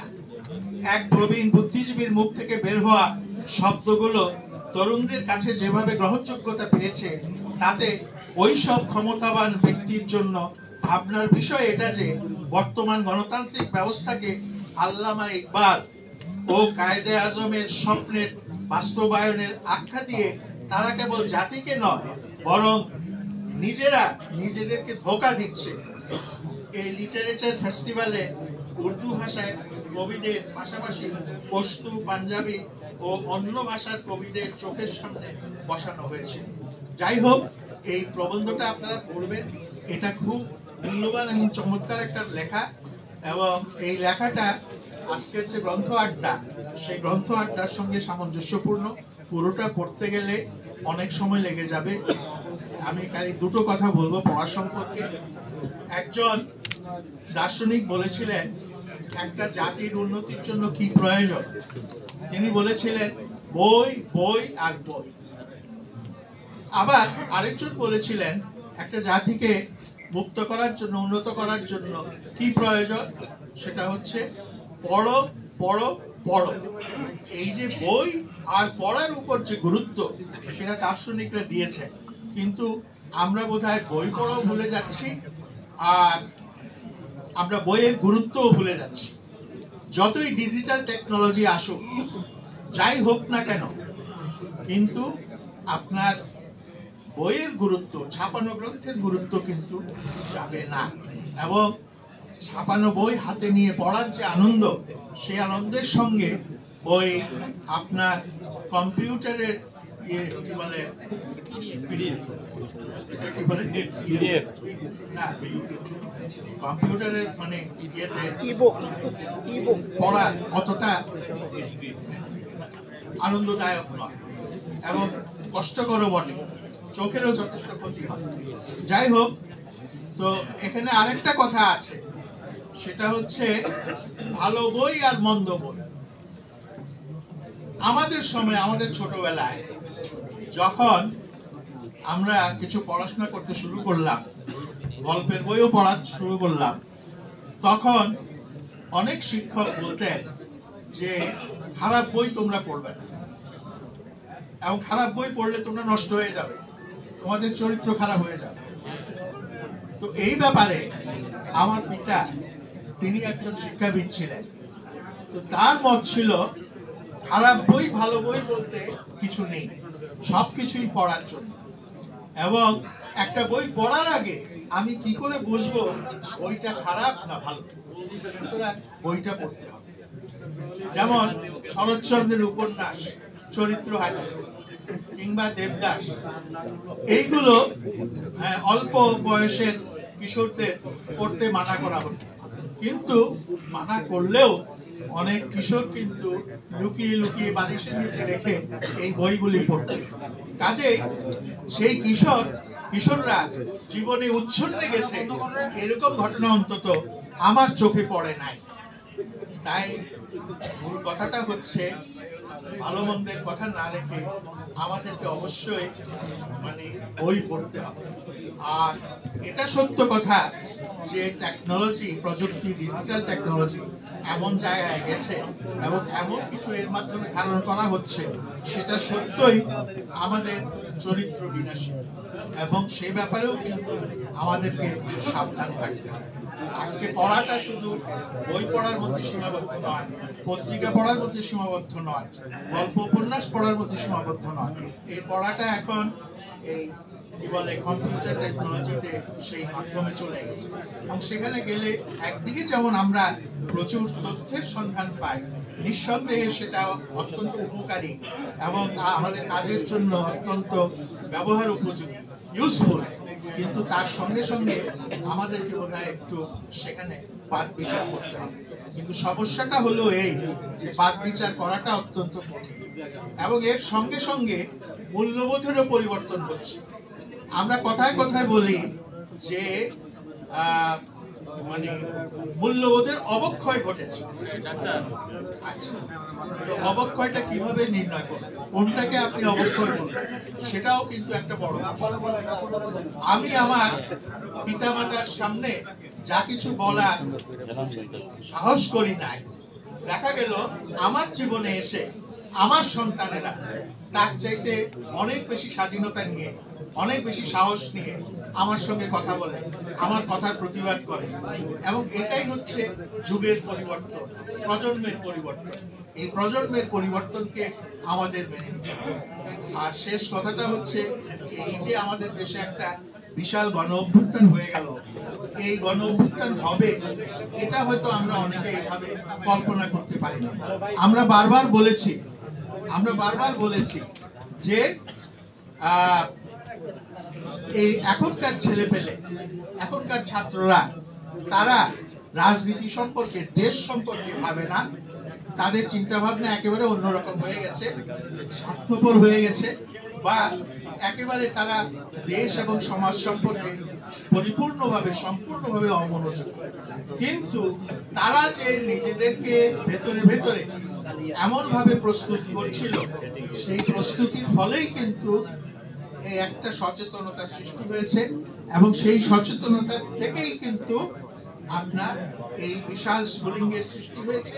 সেই স্ফুলিঙ্গের থেকেই কিন্তু বিশাল দাবানলের সৃষ্টি হয়েছে, যেই দাবানলে মানুষ শত শত, হাজারে হাজারে আত্মাহুতি দিতে একেবারেই তারা কি বলে সেরা থেকে দূরে সরে থাকেনি, সাহসের সঙ্গে বুলেট বুকে পেতে নিয়েছে। আমি এটাকে বলি যে তারা পুষ্পমাল্যের মতো বুলেটকে বুকে বরণ করে নিয়েছে।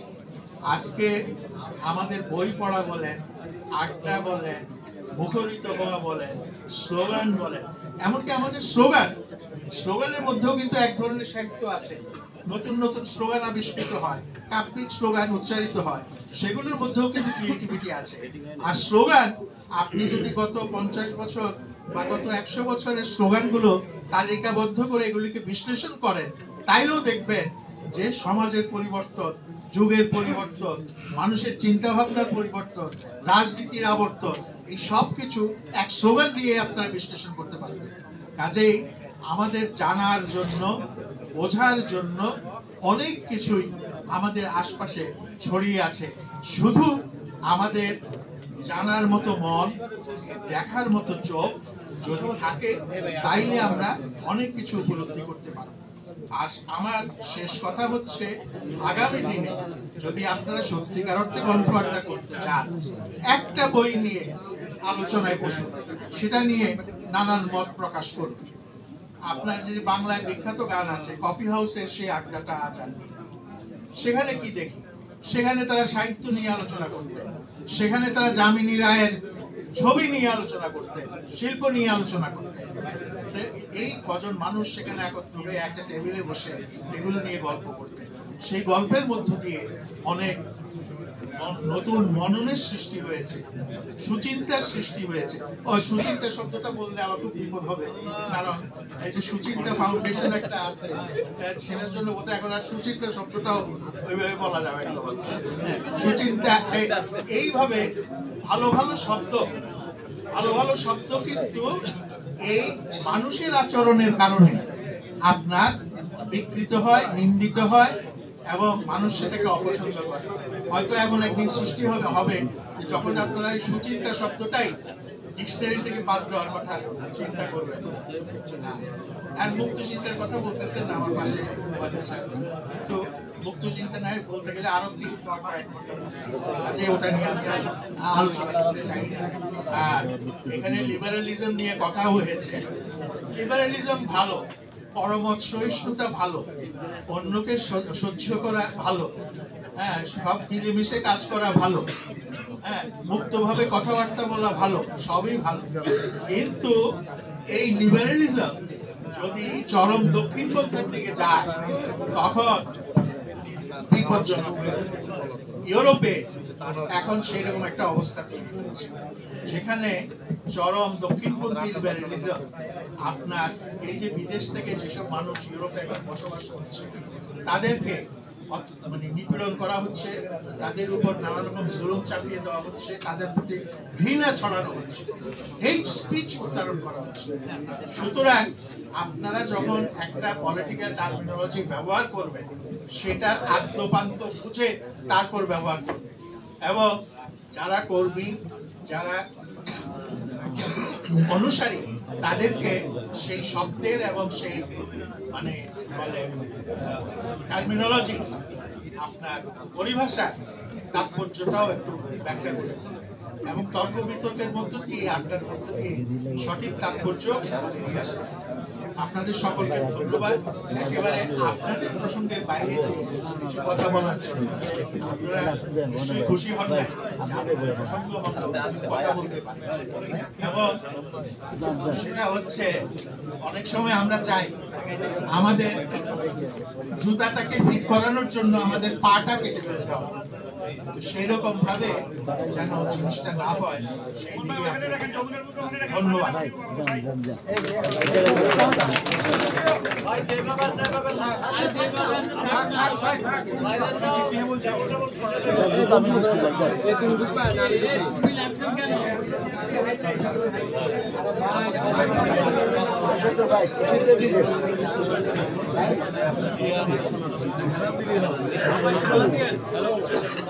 ধন্যবাদ মাহমুদুল্লাহ স্যারকে ওনার চমৎকার এই আড্ডায় অংশগ্রহণ করার জন্য। মহান স্বাধীনতার ঘোষক, বহুদলীয় গণতন্ত্রের প্রবর্তক, বাংলার রাখাল রাজা, সাবেক রাষ্ট্রপতি শহীদ জিয়াউর রহমান বীর উত্তম বিরুদ্ধ 89তম জন্মবার্ষিকী উপলক্ষে জিএসটিডি পাঠাগারের 12তম প্রতিষ্ঠা বার্ষিকী উপলক্ষে আজকের গ্রন্থ আড্ডা আমরা শেষ পর্যায়ে চলে এসেছি। আজকের এই গ্রন্থ আড্ডাকে সাফল্যমণ্ডিত করার জন্য জিএসটিডি পাঠাগারের আমাদের সহকর্মীরা অনেক পরিশ্রম করেছেন। বিশেষ করে জিএসটিডি পাঠাগারের সম্মানিত সাধারণ সম্পাদক জহির দীপ্তি অত্যন্ত পরিশ্রম করছেন এই জিএসটিডি পাঠাগারকে উনি সারা বাংলাদেশে ছড়িয়ে দেওয়ার জন্য। উপস্থিত আছেন জিএসটিডি পাঠাগারের সিনিয়র যুগ্ম সম্পাদক ডাক্তার মোহাম্মদ জুয়েল রানা, যুগ্ম সম্পাদক নাদিয়া পাঠান পাপন, আরিফা সুলতানা রুমা, জিএসটিডি পাঠাগারের যুগ্ম সাধারণ সম্পাদক অ্যাডভোকেট তাজুল ইসলাম, হাসান আল আরিফ অনেক কষ্ট করছেন এই জিএসটিডি পাঠাগারকে আজকে সারা দেশে বিস্তৃত করার জন্য। অর্থ সম্পাদক সরকার নাহিদুর রহমান জুয়েল, সহ প্রচার সম্পাদক মেজবাউল আলম, তথ্য প্রযুক্তি বিষয়ক সহ প্রকাশনা সম্পাদক বেলাল হোসেন, জিএসটিডি পাঠাগারের সম্মানিত সদস্য সুলতানা জেসমিন জুই, জিএসটিডি পাঠাগারের যুগ্ম সম্পাদক খুব পরিশ্রম করছেন আমাদের ফারজানা লিপি, সহ সাংগঠনিক সম্পাদক সাদেক হোসেন সহ যারা আছেন তালিমুল ইসলাম সায়েদ, আপনাদেরকে ধন্যবাদ জানাই। এখন আজকের এই গ্রন্থ আড্ডায় আপনাদের সামনে আড্ডায় অংশ নেবেন আজকের এই গ্রন্থ আড্ডার সম্মানিত সভাপতি, জিএসটিডি পাঠাগারের সম্মানিত সভাপতি, জিএসটিডি পাঠাগারকে আজকে সারা বাংলাদেশে ছড়িয়ে দিতে যিনি অন্যতম গুরুত্বপূর্ণ ভূমিকা পালন করছেন আমাদের সকলের প্রিয় বীর মুক্তিযোদ্ধা আব্দুল সালাম আপনাদের সামনে এখন আড্ডায় অংশ নেবেন। আজকে জিএসটিডি পাঠাগারের 1 যুগ পূর্তি, 12 বছর ধরে হাঁটি হাঁটি পা পা করে আমরা আজকে এই পর্যায়ে এসেছি। আজকের অনুষ্ঠানে আমাদের প্রধান অতিথি, আমাদের জিএসটিডি পাঠাগারের প্রধান উপদেষ্টা জনাব মির্জা ফখরুল ইসলাম আলমগীর এতক্ষণ আমাদের সামনে আলোচনা করলেন।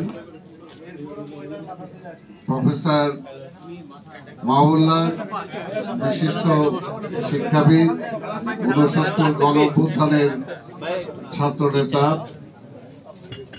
অন্যান্য আলোচকবৃন্দ, সমবেত সাংবাদিক ভাই ও বোনেরা, উপস্থিত আমাদের ডাক্তার ওবায়দুল। আর এটা আমরা করি যে আলোচনাটা মাহবুল্লাহ ভাই নিজেই করেছেন, বই পড়া, লেখা, শোনা, গুরুত্বটাকে উনি আলোচনা করেছেন। আমার মনে ওনার আলোচনার মধ্য দিয়ে কিন্তু আজকে আমাদের গ্রন্থ আড্ডার মূল কথাটা বের হয়ে আসছে। আমরা এটাই চাই ভাই, প্লিজ, আমি এটার জন্যই আমাদের এই উদ্যোগ। তো উনি আমাদের আজকে এখানে এসে হয়তো আমাদের কিছু ত্রুটি হয়েছে সেজন্য মার্জনা করবেন। আজকে এসে আমাদের এই আড্ডাকে আরো অনেক ভালো পর্যায়ে নিয়ে গেছেন ওনার আলোচনার মধ্য দিয়ে, এবং আমাদের প্রধান অতিথি বলবেন। তার পূর্বে শুধু এটাই বলতে চাই যে আসলে শহীদ রাষ্ট্রপতি জিয়াউর রহমান তার জন্মবার্ষিকী উপলক্ষে কিন্তু আমরা আজকের এই কর্মসূচি। শহীদ রাষ্ট্রপতি জিয়াউর রহমানের চিন্তা, চেতনা, আদর্শ কি ছিল সেটাকে তুলে ধরা, সেগুলো লেখনের মাধ্যমে তুলে ধরা, বই আকারে তুলে ধরা, আড্ডা আলাপ আলোচনার মাধ্যমে নতুন প্রজন্মের কাছে তুলে ধরা, এটাই আমাদের জিএসটিডি পাঠাগারের একটি লক্ষ্য। এবং সেই লক্ষ্যকে সামনে নিয়ে ইতিমধ্যে আমরা যদি আপনার সেই পাঠাগারে যান, যেটা মহাসচিব বলেছেন, সেখানকার পরিবেশ দেখেও আপনার মনে ভালো লাগবে। সেখানে উদ্যোগ, সেটার সাথে সম্পৃক্ত যারা সবই হলো কলেজের প্রফেসর, সবই কলেজের প্রফেসর। কাজে প্রত্যেকটা জায়গাতেই আমরা চেষ্টা করছি যে আজকের এই পাঠাগারের বিষয়টাকে আবার জাতীয়ভাবে নিয়ে আসা। কারণ এটা ঠিক যে আজকে জাতিগতভাবে যে অবক্ষয় আমরা পৌঁছেছি একটা পর্যায়ে, এবং এই অবক্ষয়ের কারণ যেটা আমি অন্তত একটা ক্ষুদ্র রাজনৈতিক কর্মী হিসেবে মনে করি, আজকে বিজাতীয় সংস্কৃতি, বিজাতীয় কৃষ্টি আমাদেরকে যেভাবে খেয়ে ফেলছে এবং তারা করছে, এটার কারণটা হলো একটাই, যদি আমার শিক্ষা, আমার সংস্কৃতি, আমার কৃষ্টি, আমার ঐতিহ্যকে যদি ধ্বংস করে দেয়া যায়, তাহলে জাতিটা এমনি ধ্বংস হয়ে যাবে। এবং সেটার জন্যই স্বাধীনতার পরে আওয়ামী লীগ ক্ষমতা আসার পরে একবার করা হয়েছে, আবার গত 15 বছরে শেখ হাসিনার মাধ্যমে এই দেশে সে আধিপত্যবাদী শক্তি আমার এগুলোকে ধ্বংস করে দেওয়ার জন্য চেষ্টা করা হয়েছে। আমাদের রাজনীতিবিদ থেকে শুরু করে শিক্ষানকে বলি, সাংবাদিক বলি, পেশাজীবী বলি, এমনকি মসজিদের ইমাম পর্যন্ত বলি, সবার চরিত্র হনন করা হয়েছে। একটা দেশের যদি এই সমস্ত যারা পিলার, একটা রাষ্ট্র যেগুলোর উপর দাঁড়িয়ে থাকে, আজকে বিচারপতিদের কিভাবে চরিত্র হনন করা হয়েছে, আজকে দেখে সেই কাজে একটা রাষ্ট্রকে ধ্বংস করার জন্য যা যা করা দরকার সবই করা হয়েছে। তো সেগুলোকে যদি ভবিষ্যৎ প্রজন্মের দিকে আমরা তাকিয়ে আছি, কিন্তু আজকে এই ভবিষ্যৎ প্রজন্ম আমরা দেখেছি তারা বলে উই হেট পলিটিক্স। চলতেন জিয়ার পরিবার পরিজনকে কিভাবে তিনি চালাতেন, রাষ্ট্র সম্পর্কে কি চিন্তা করতেন, তা কাজে সেটাই যদি এই ভাই প্লিজ আপনারা আমাদের যে কোনো পরামর্শ, যে কোনো কিছু দিয়ে আপনারা আমাদেরকে সাহায্য করবেন, এটাই আমরা চাই, কোনো বিকল্প নাই। আমরা সত্যিকার অর্থে জিয়া রহমানের সেই কৃষ্টি, এই ভাই এই তুমি কি ব্যাপারটা কি,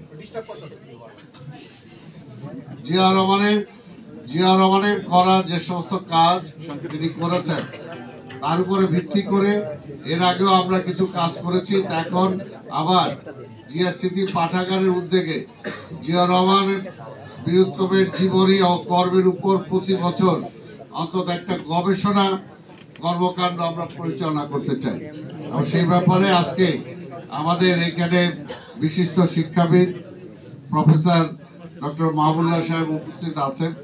উনি যদি আমাদের সাথে একমত হন, ওনাকে হেড করে এবং আমাদের অধ্যাপক ডক্টর এবিএম ওবায়দুল ইসলাম তাকে সদস্য সচিব করে আমরা একটা কমিটি করতে চাই, যেটা প্রতি বছর একটা বিষয়ের উপরে তারা গবেষণা করবে এবং ওই গবেষণার লব্ধ যে বিষয়টা আসবে সেটাকে আমরা জিয়া স্মৃতি পাঠাগারের উদ্যোগে আমরা সেটা বই আকারে প্রকাশ করব এবং যার মাধ্যমে সেটা আমরা পাবো তাকেও আমরা একটা পুরস্কার দেওয়ার জন্য চেষ্টা করব।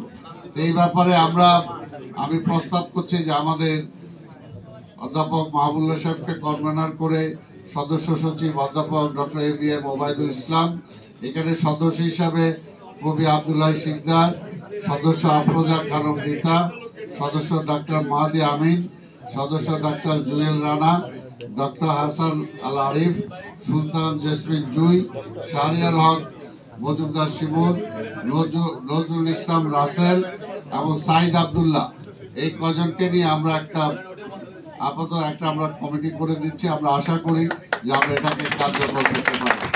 আমি প্রথমে বলেছি যে আমি আর বেশি বা রাজনৈতিক কোনো বক্তব্য আজকে দিতে যাব না। আমাদের আরেকটা হলো যে আমাদের জেলা কমিটিগুলো, জেলা স্মৃতি পাঠাগার যেগুলো হয়েছে বাকিগুলো আশা করি আমাদের হয়ে যাবে। আর আপনারা এবার বইমেলায় যাবেন, বইমেলায় সেখানে আমাদের জিয়া স্মৃতি পাঠাগারের সেখানে স্টল থাকবে, সেখানে বিভিন্ন আমাদের লেখার প্রকাশনা যেগুলো আছে সেগুলো সেখানে থাকবে। আপনারা সেখানে যদি যান তাহলে আমরা খুশি হব। এবং আমি আবার আপনাদের ধন্যবাদ জানাই।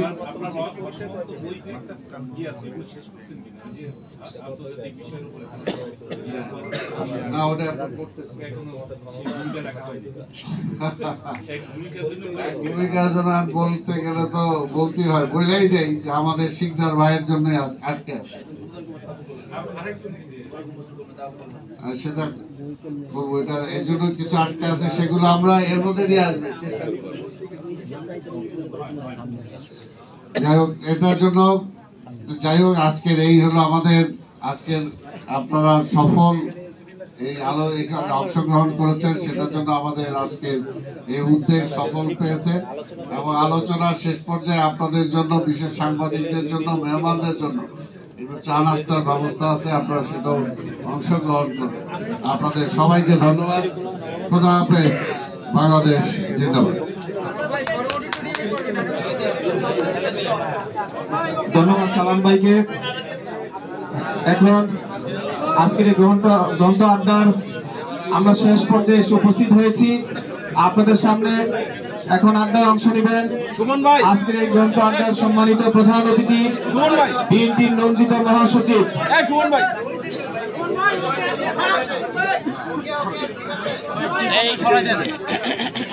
বিএনপির নন্দিত মহাসচিব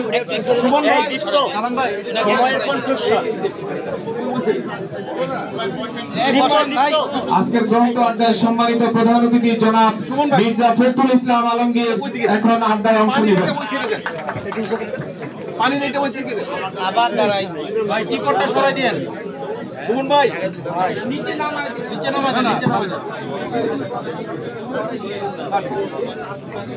সুমন ভাই, মামুল্লাহ স্যারের আগে আসেন। সুমন ভাই, আমি প্রথমে ক্ষমা যেতে চাই, আমার গলার অবস্থা খুব খারাপ, গলার শব্দ খুব ভালো করে বেরোবে বলে আমার কাছে মনে হয়। আর আশা করেছিলাম যে এটা আপনার সত্যিকার আনতেই হবে, শেষ পর্যন্ত ওই হয় আর কি আপনার পলিটিক্যাল পার্টির হাতে পড়ে সবাই একদিকে যেতে ওইদিকেই চলে এসছে। অর্থাৎ একটা বক্তৃতা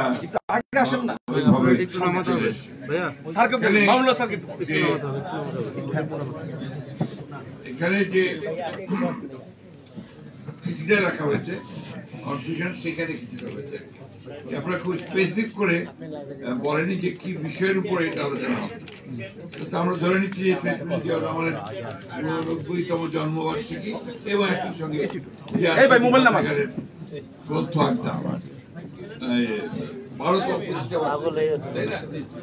স্পেসিফিক কোন বিষয়ে আজকে এখানে আলোচনা হচ্ছে যেটা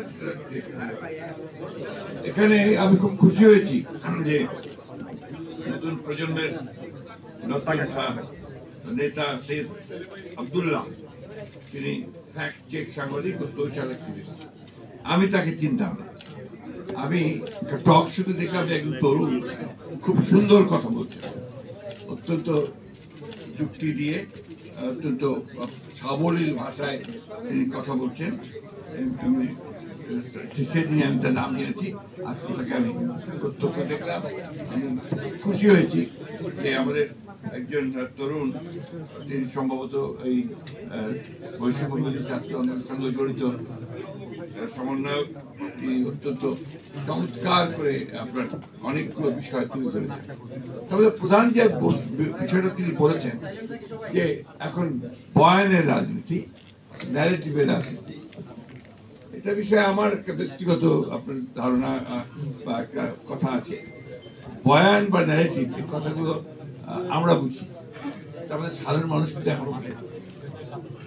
আমি যতদূর আমার কাছে মনে হয় ন্যারেটিভ আমরা ছাত্র জীবনের ন্যারেশন করেছি, সেখান থেকে ন্যারেটিভ ধরে নেওয়া যায়, আর আপনার বয়ান মানে বক্তব্য ধরে নেওয়া যায়। সাধারণ মানুষ এরা কিন্তু বয়ান অথবা আপনার ন্যারেটিভ এই কথা কতটা বোঝে না। আরেকটা ক্ষেত্রে যেটা, যে আড্ডা তো আপনার এখন আর এইভাবে হয় না, আড্ডা চলে এসছে এখন আপনার মোবাইলে। এখানে যে চ্যাট, যেটা আপনার চ্যাটিংটাই হচ্ছে আড্ডা, সেখানে আপনার সবাই যুক্ত হয়। সুতরাং রাজনীতি বলুন, অর্থনীতি বলুন, সমাজ বলুন, সবকিছু এটার মধ্যে চলে এসছে, এই একটা জিনিসের মধ্যে চলে এসছে। সুতরাং যে মামুল ভাই এই কথা বললেন যে প্রযুক্তির পরিবর্তনের ফলে সবকিছু বদলে যাচ্ছে, এই জিনিসটা আমরা অনেকেই যারা বয়োবৃদ্ধ আছি, বয়স্ক আছি, আমরা বুঝতে পারি না, যার ফলে আমাদের এই চিন্তা ভাবনাগুলো, বয়স্কদের চিন্তা ভাবনা, নতুন চিন্তা ভাবনার সঙ্গে অনেক ফারাক থেকে যায়। আমি মনে করি যে আমাদের বাংলাদেশের অনেক অনেক অনেক সমস্যা, তারপরে প্রধান সমস্যা হলো যে আমাদের লেখাপড়াটা একদম শেষ হয়ে গেছে। শিক্ষা ব্যবস্থা, শিক্ষা এটা আপনার একদম শেষ, ওটার মধ্যে কিছু অবশিষ্ট আছে আমার কাছে মনে হয় না। আপনি প্রাইমারি স্কুল থেকে শুরু করেন একেবারে ইউনিভার্সিটি, সব জায়গায় দেখবেন যে এত নিচে চলে গেছে তার মান, এটা ঠিক বলে বোঝানো যাবে না। ক্যাডেট কলেজের ছাত্র Sayeed Abdullah, cadet college privileged শিক্ষা প্রতিষ্ঠানের একটা।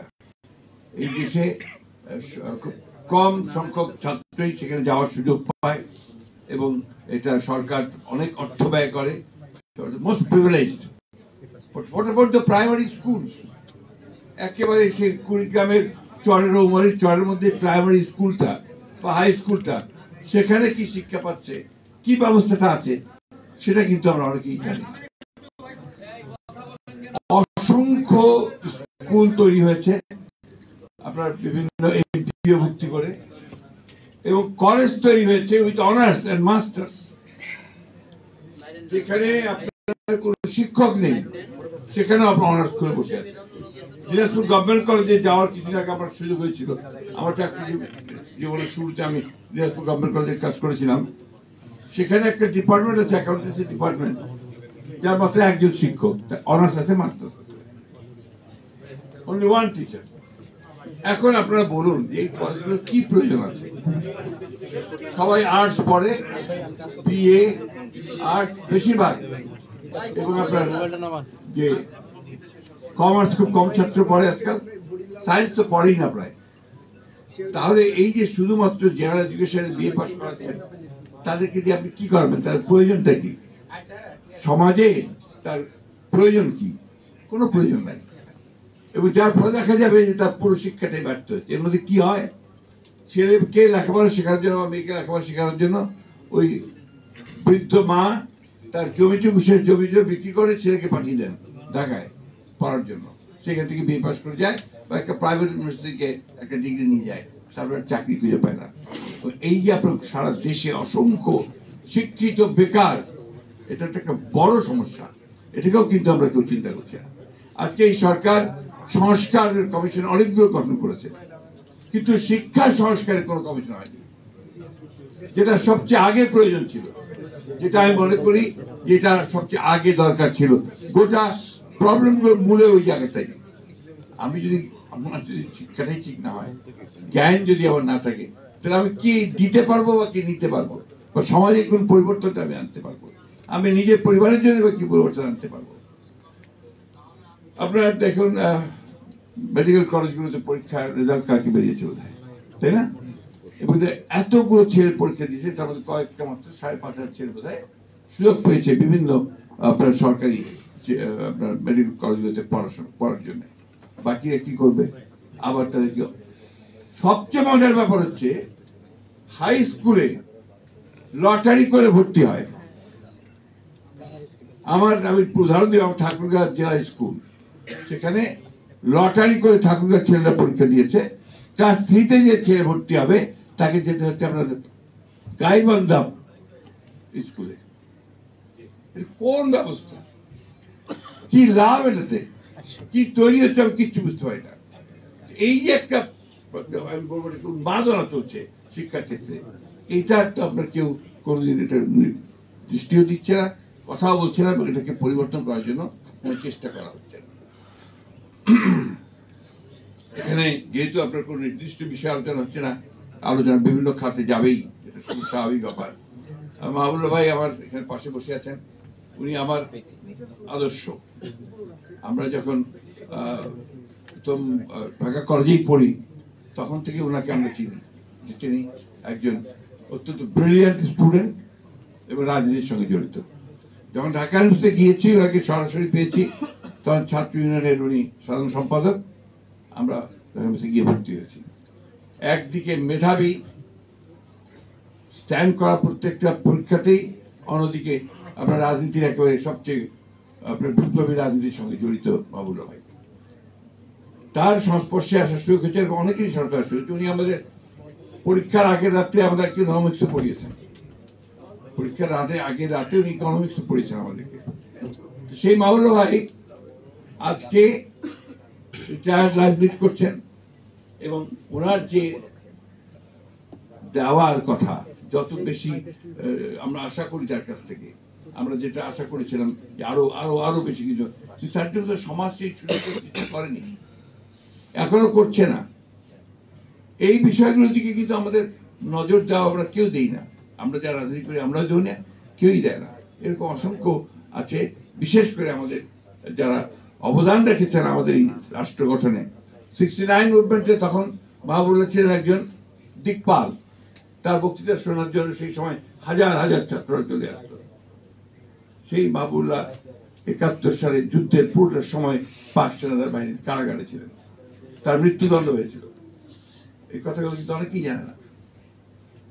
আমরা যদি শুধু বলছি শিক্ষাবিদ, শিক্ষাবিদ নন, তিনি সমাজ পরিবর্তনের সবচেয়ে কঠিন রাস্তাটা বেছে নিয়েছিলেন, বিপ্লবের রাস্তা। সেই বিপ্লবের রাস্তা বাঁচতে গিয়ে তিনি তার জীবনের যে তথাকথিত যে উপরে ওঠার যে সিঁড়ি, সেই সিঁড়ি উনি খোঁজেন, যার ফলেই আজকে বলছেন যে আমার তো গাড়ির সমস্যা। এটাই বাস্তবতা। আমি এই জন্য কথাগুলো বলছি যে সমাজ তো আমরা যেভাবে চাই সেভাবে সমাজ তৈরি হয়নি, যেভাবে চাই রাষ্ট্র সেভাবে তৈরি হয়নি।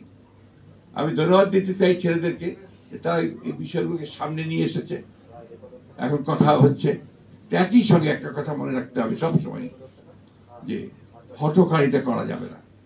অতি বিপ্লবী কোন চিন্তা ভাবনা নিয়ে সমাজে আরো অস্থিরতা বা একটা চরম একটা পরিস্থিতি সৃষ্টি করাটা বোধহয় সঠিক হবে না, নৈরাজ্য সৃষ্টি করাটা বোধহয় ঠিক হবে না।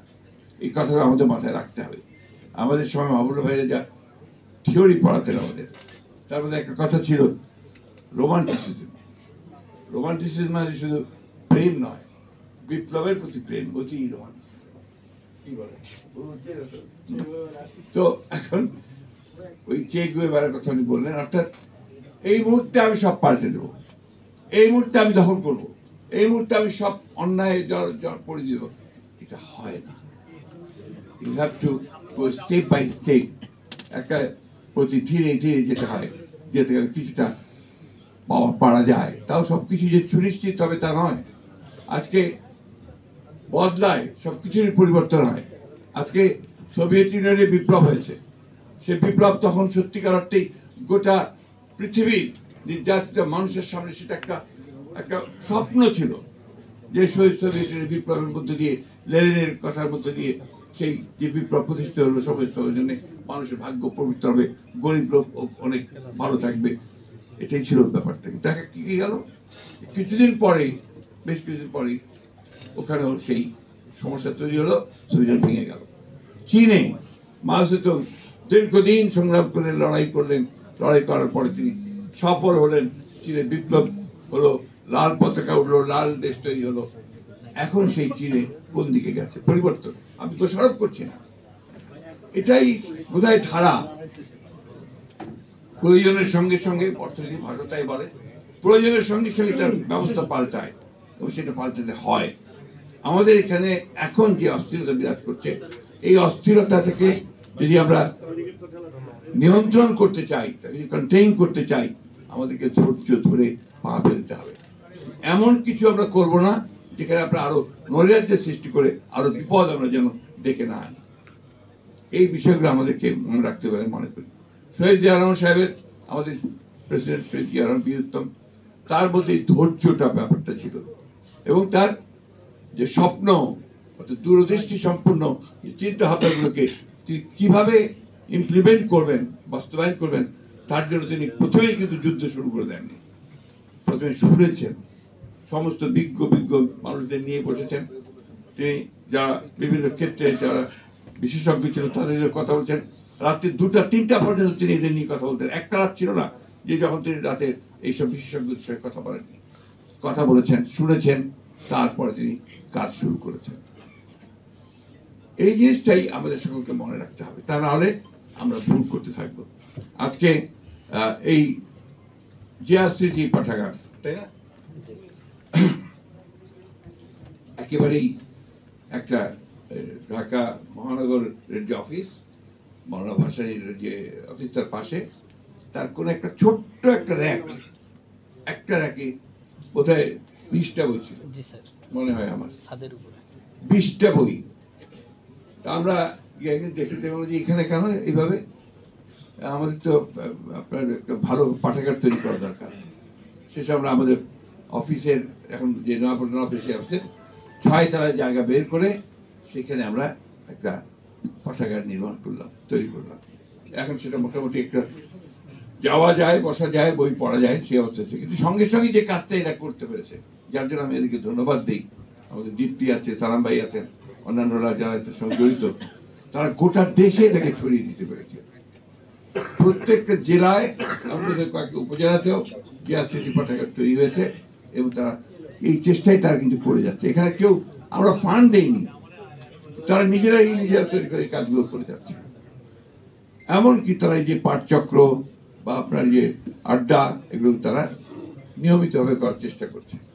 এটা আমি মনে করি যে অবশ্যই বিএনপি রাজনীতিকে আরো সমৃদ্ধ করবে। বিএনপিতে যারা জ্ঞান চর্চা করে তাদের সংখ্যা বাড়াবে, ওটা আরেকটা সমস্যা। কিন্তু রাজনীতিতে আমাদের বর্তমান রাজনীতি কিন্তু লেখাপড়ার ব্যাপারটা একদমই নাই, একেবারেই নাই। একটু লেখাপড়া যারা ভালো করে তাদেরকে ঠাট্টা করে কি বলা হয় যেন, আটেল।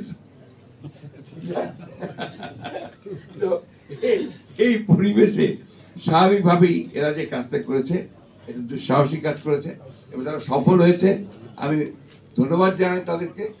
আর আমি আগে বলেছি যে আমাদের রীতা আপা, তিনি ইতিমধ্যেই আমাদের ঢাকার কাছে একটা সংস্কার লাইব্রেরি করেছেন। এরকম লাইব্রেরিতে অনেকখানি খুব সুন্দর সুন্দর করে উঠেছে, আপনারা সেটা দেখবেন। আমি কথা বেশি বাড়াবো না, আমি একটা কথাই শুধু আপনাদেরকে শেষ কথা বলতে চাই যে কখনো ধৈর্য হারাবেন না, আশা হারাবেন না। আমরা কেন জানি না, আমাদের প্রত্যাশা অনেক, কিন্তু ধৈর্য একেবারেই কম। এই তো মাত্র কয়েকটা মাস হয়েছে, এর মধ্যে সব পাগল হয়ে আছি আমরা। এবং দেখেন আমাদের এই সরকার অনেক ভুল ত্রুটি করছে, ভুল তো করবেই, তারা তো আর সরকারে ছিল না, রাজনীতি করেনি, রাজনীতির বিশেষজ্ঞ তারা অতটা জানেও না, বোঝেও না, তাই না? তাদেরকে তো সেই সময়টুকু সুযোগ দিতে হবে। প্রতিদিন আপনার এখন বার হচ্ছে আপনার মিছিল, দাবি দেওয়া সব বেড়ে গেছে। একদিন কোথায় ছিলে বাবা? তখন তো একটা কথা বলার সুযোগ, সাহসও কেউ পাও নাই, একটা কথা বলার সুযোগ কেউ পাও নাই, সাহসও পাও নাই। আর এখন যেহেতু একটা অবস্থা তৈরি হয়েছে, সবাই যাবে করছে। এখন ওয়াজির সাহেব বলছিলেন যে ওনার পাশেই জাতীয় বিশ্ববিদ্যালয়, না আজকে ওখানে স্ট্রাইক চলছে, রাস্তাঘাট বন্ধ। এটাতে লাভটা কার? এটাতে এই দেশের, এই সমাজের, এই মানুষের কোন লাভ হবে না। ধৈর্য ধরে যাই, সামনের দিকে যাই। অনেক ত্রুটি আছে, আমি বিশ্বাস করব, তো অনেক ত্রুটি তো তারা নিয়ে এসছে, একটা জঞ্জালের মধ্যে এসছে, একেবারে ধ্বংসপ্রাপ্ত জঞ্জাল। চিন্তা, আমার ধারণা ছিল যে এটা এত খারাপ হয়ে গেছে। এই আপনার পরিবর্তনের পরে যখন আমরা দু একটা জায়গায় খোঁজ খবর নেই, অফিস আদালতে খোঁজ খবর নেই, ভয়াবহ কাণ্ড, ভয়াবহ দুর্নীতি, চুরি, ব্যক্তিগত স্বার্থ ছাড়া আর কোনো চিন্তা নেই সরকারি আমলাদের মধ্যে। বলতে আমি বাধ্য হলাম, দুঃখিত। এই অবস্থার পরিবর্তন তো আপনার এত দ্রুত হবে না, একদিনে হবে না। ধৈর্য ধরেন, স্ট্রাকচার আমরা খাড়া করি, গণতান্ত্রিক একটা স্ট্রাকচার খাড়া হোক। সেই স্ট্রাকচার খাড়া হলে নিশ্চয়ই আমরা আপনার সামনের দিকে এগিয়ে যেতে পারবো। তো একটা কথা আবার আমি বলি, আমাকে অনেকে ভুল বোঝে যে আপনি তো নির্বাচন করেন কেন? হ্যাঁ, আমাকে বিশেষ করে ছাত্ররা তো বলেই এখানে নির্বাচন করার কারণটা হচ্ছে একটাই, হচ্ছে যে আমরা বিশ্বাস করি, আমি জানি না আমার এই বিশ্বাস ভুল কিনা, যে কোনো নির্বাচিত সরকার কিন্তু একটা অনির্বাচিত সরকারের চেয়ে ভালো। আমার এক্সেস থাকে, আমি যেতে পারি, কথা বলতে পারি, এমনকি আমার সেই জায়গাটা নেই। জিয়াউর রহমানের কৃতিত্বতা ছিল কোন জায়গায়? জিয়াউর কৃতিত্ব ছিল ওই জায়গায় যে তিনি একটা একদলীয় শাসন ব্যবস্থা, একেবারে বদ্ধ একটা রাজনীতি এবং বদ্ধ একটা অর্থনীতি, সেখান থেকে তিনি বের করে নিয়ে এসেছিলেন। ওটাই ছিল বাংলাদেশের জন্য সবচেয়ে বড় সংস্কার, একদলীয় রাজনীতিকে বহুদলীয় রাজনীতি। একটা ভ্রান্ত সমাজতান্ত্রিক অর্থনীতি থেকে তিনি একটা মিশ্র এবং মুক্ত বাজার অর্থনীতির দিকে নিয়ে এসেছিলেন। ওটা সমস্ত ভ্রান্ত, বললাম তো, ভ্রান্ত সমাজতন্ত্র থেকে নিশ্চয়। আর আওয়ামী সমাজতন্ত্র করবে কি? আমি তো কোনো সমাজতন্ত্র বিশ্বাসই করতো না, করতো না। এটা ছিল প্রতারণা। আপনার, আমার এখনো মনে আছে, এটা বোধহয় সম্ভবত আপনার 69-এ আপনার এই শহীদ মিনারে আপনার সব অল পার্টি মিটিং হচ্ছে ওখানে, আপনার 21 ফেব্রুয়ারির পরের দিন বা 21 ফেব্রুয়ারিতে। ওইখানে আমাদের তখন আপনার ছাত্র ইউনিয়নের প্রেসিডেন্ট ছিলেন আমাদের নর্থ বেঙ্গলের, না মালিক ভাই না, আপনার যে দোহা ভাই, শামসুদ দোহা ভাই, হ্যাঁ সেক্রেটারি। তো উনি বক্তৃতা করতে গিয়ে আফ্রো এশিয়া লাতিন আমেরিকার করে এই আপনার সমাজতন্ত্রের কথা বলে মার্কিন সাম্রাজ্যবাদের বিরুদ্ধে কথা বললেন। আর যায় কোথায়, এত বড় বড় চুরি টুরি সব বেরোয় আসলো, মার্কিন সাম্রাজ্যের বিরুদ্ধে কথা বলা যাবে না। সেটা ছাত্রলীগের নেতা। তখন ওই দল যদি আপনার সমাজতন্ত্র করতে যায় তো কি হবে সমাজতন্ত্রের অবস্থা? তাই হয়েছে। আজকে এই জিনিসটা আমাদেরকে বুঝতে হবে যে আমরা ওই জায়গাটা থেকে বেরিয়ে এসে একটা সুযোগ পেয়েছি, সম্ভাবনা তৈরি হয়েছে একটা, যে আমরা একটা ভালো কিছু করব। এই সংস্কারের প্রস্তাবগুলো আসতে শুরু করেছে। আমার বিশ্বাস যে আমাদের প্রধান উপদেষ্টা তিনি খুব শীঘ্রই এই বিষয়গুলো ডাকবেন, একটা সমাধানের দিকে আসবেন, আলোচনা হবে, ঐক্যমতের ভিত্তিতে আমরা একটা জায়গায় গিয়ে পৌঁছাবো। নির্বাচনটার কথা এই জন্যই তাড়াতাড়ি বলি যে নির্বাচনটা হলে এই সমস্যাগুলো চলে যাবে। এখানে আপনার একটা নির্বাচিত সরকার, সে একটা পিপুলস ম্যান্ডেট নিয়ে বসবে। এরা তো এখন বসতে পারেনি, ওদের মধ্যে সেই যে কনফিডেন্স, সেই কনফিডেন্স তো নাই। এই জন্যই আর পিপুলের ভাষাটা তো বুঝতে হবে, সেটা আপনার একটা নির্বাচিত সরকারের সবচেয়ে ভালো বুঝবে বলে আমরা বিশ্বাস করি। এই জন্য আমাদের এখনই করে ফেলতে হবে তা তো বলছি না, ন্যূনতম যে সংস্কারটা প্রয়োজন সেটা করে নিয়ে নির্বাচিত করলে সমস্যাটা অনেকটা সমাধান হবে। যাই হোক, আমি এর কথা বাড়াবো না।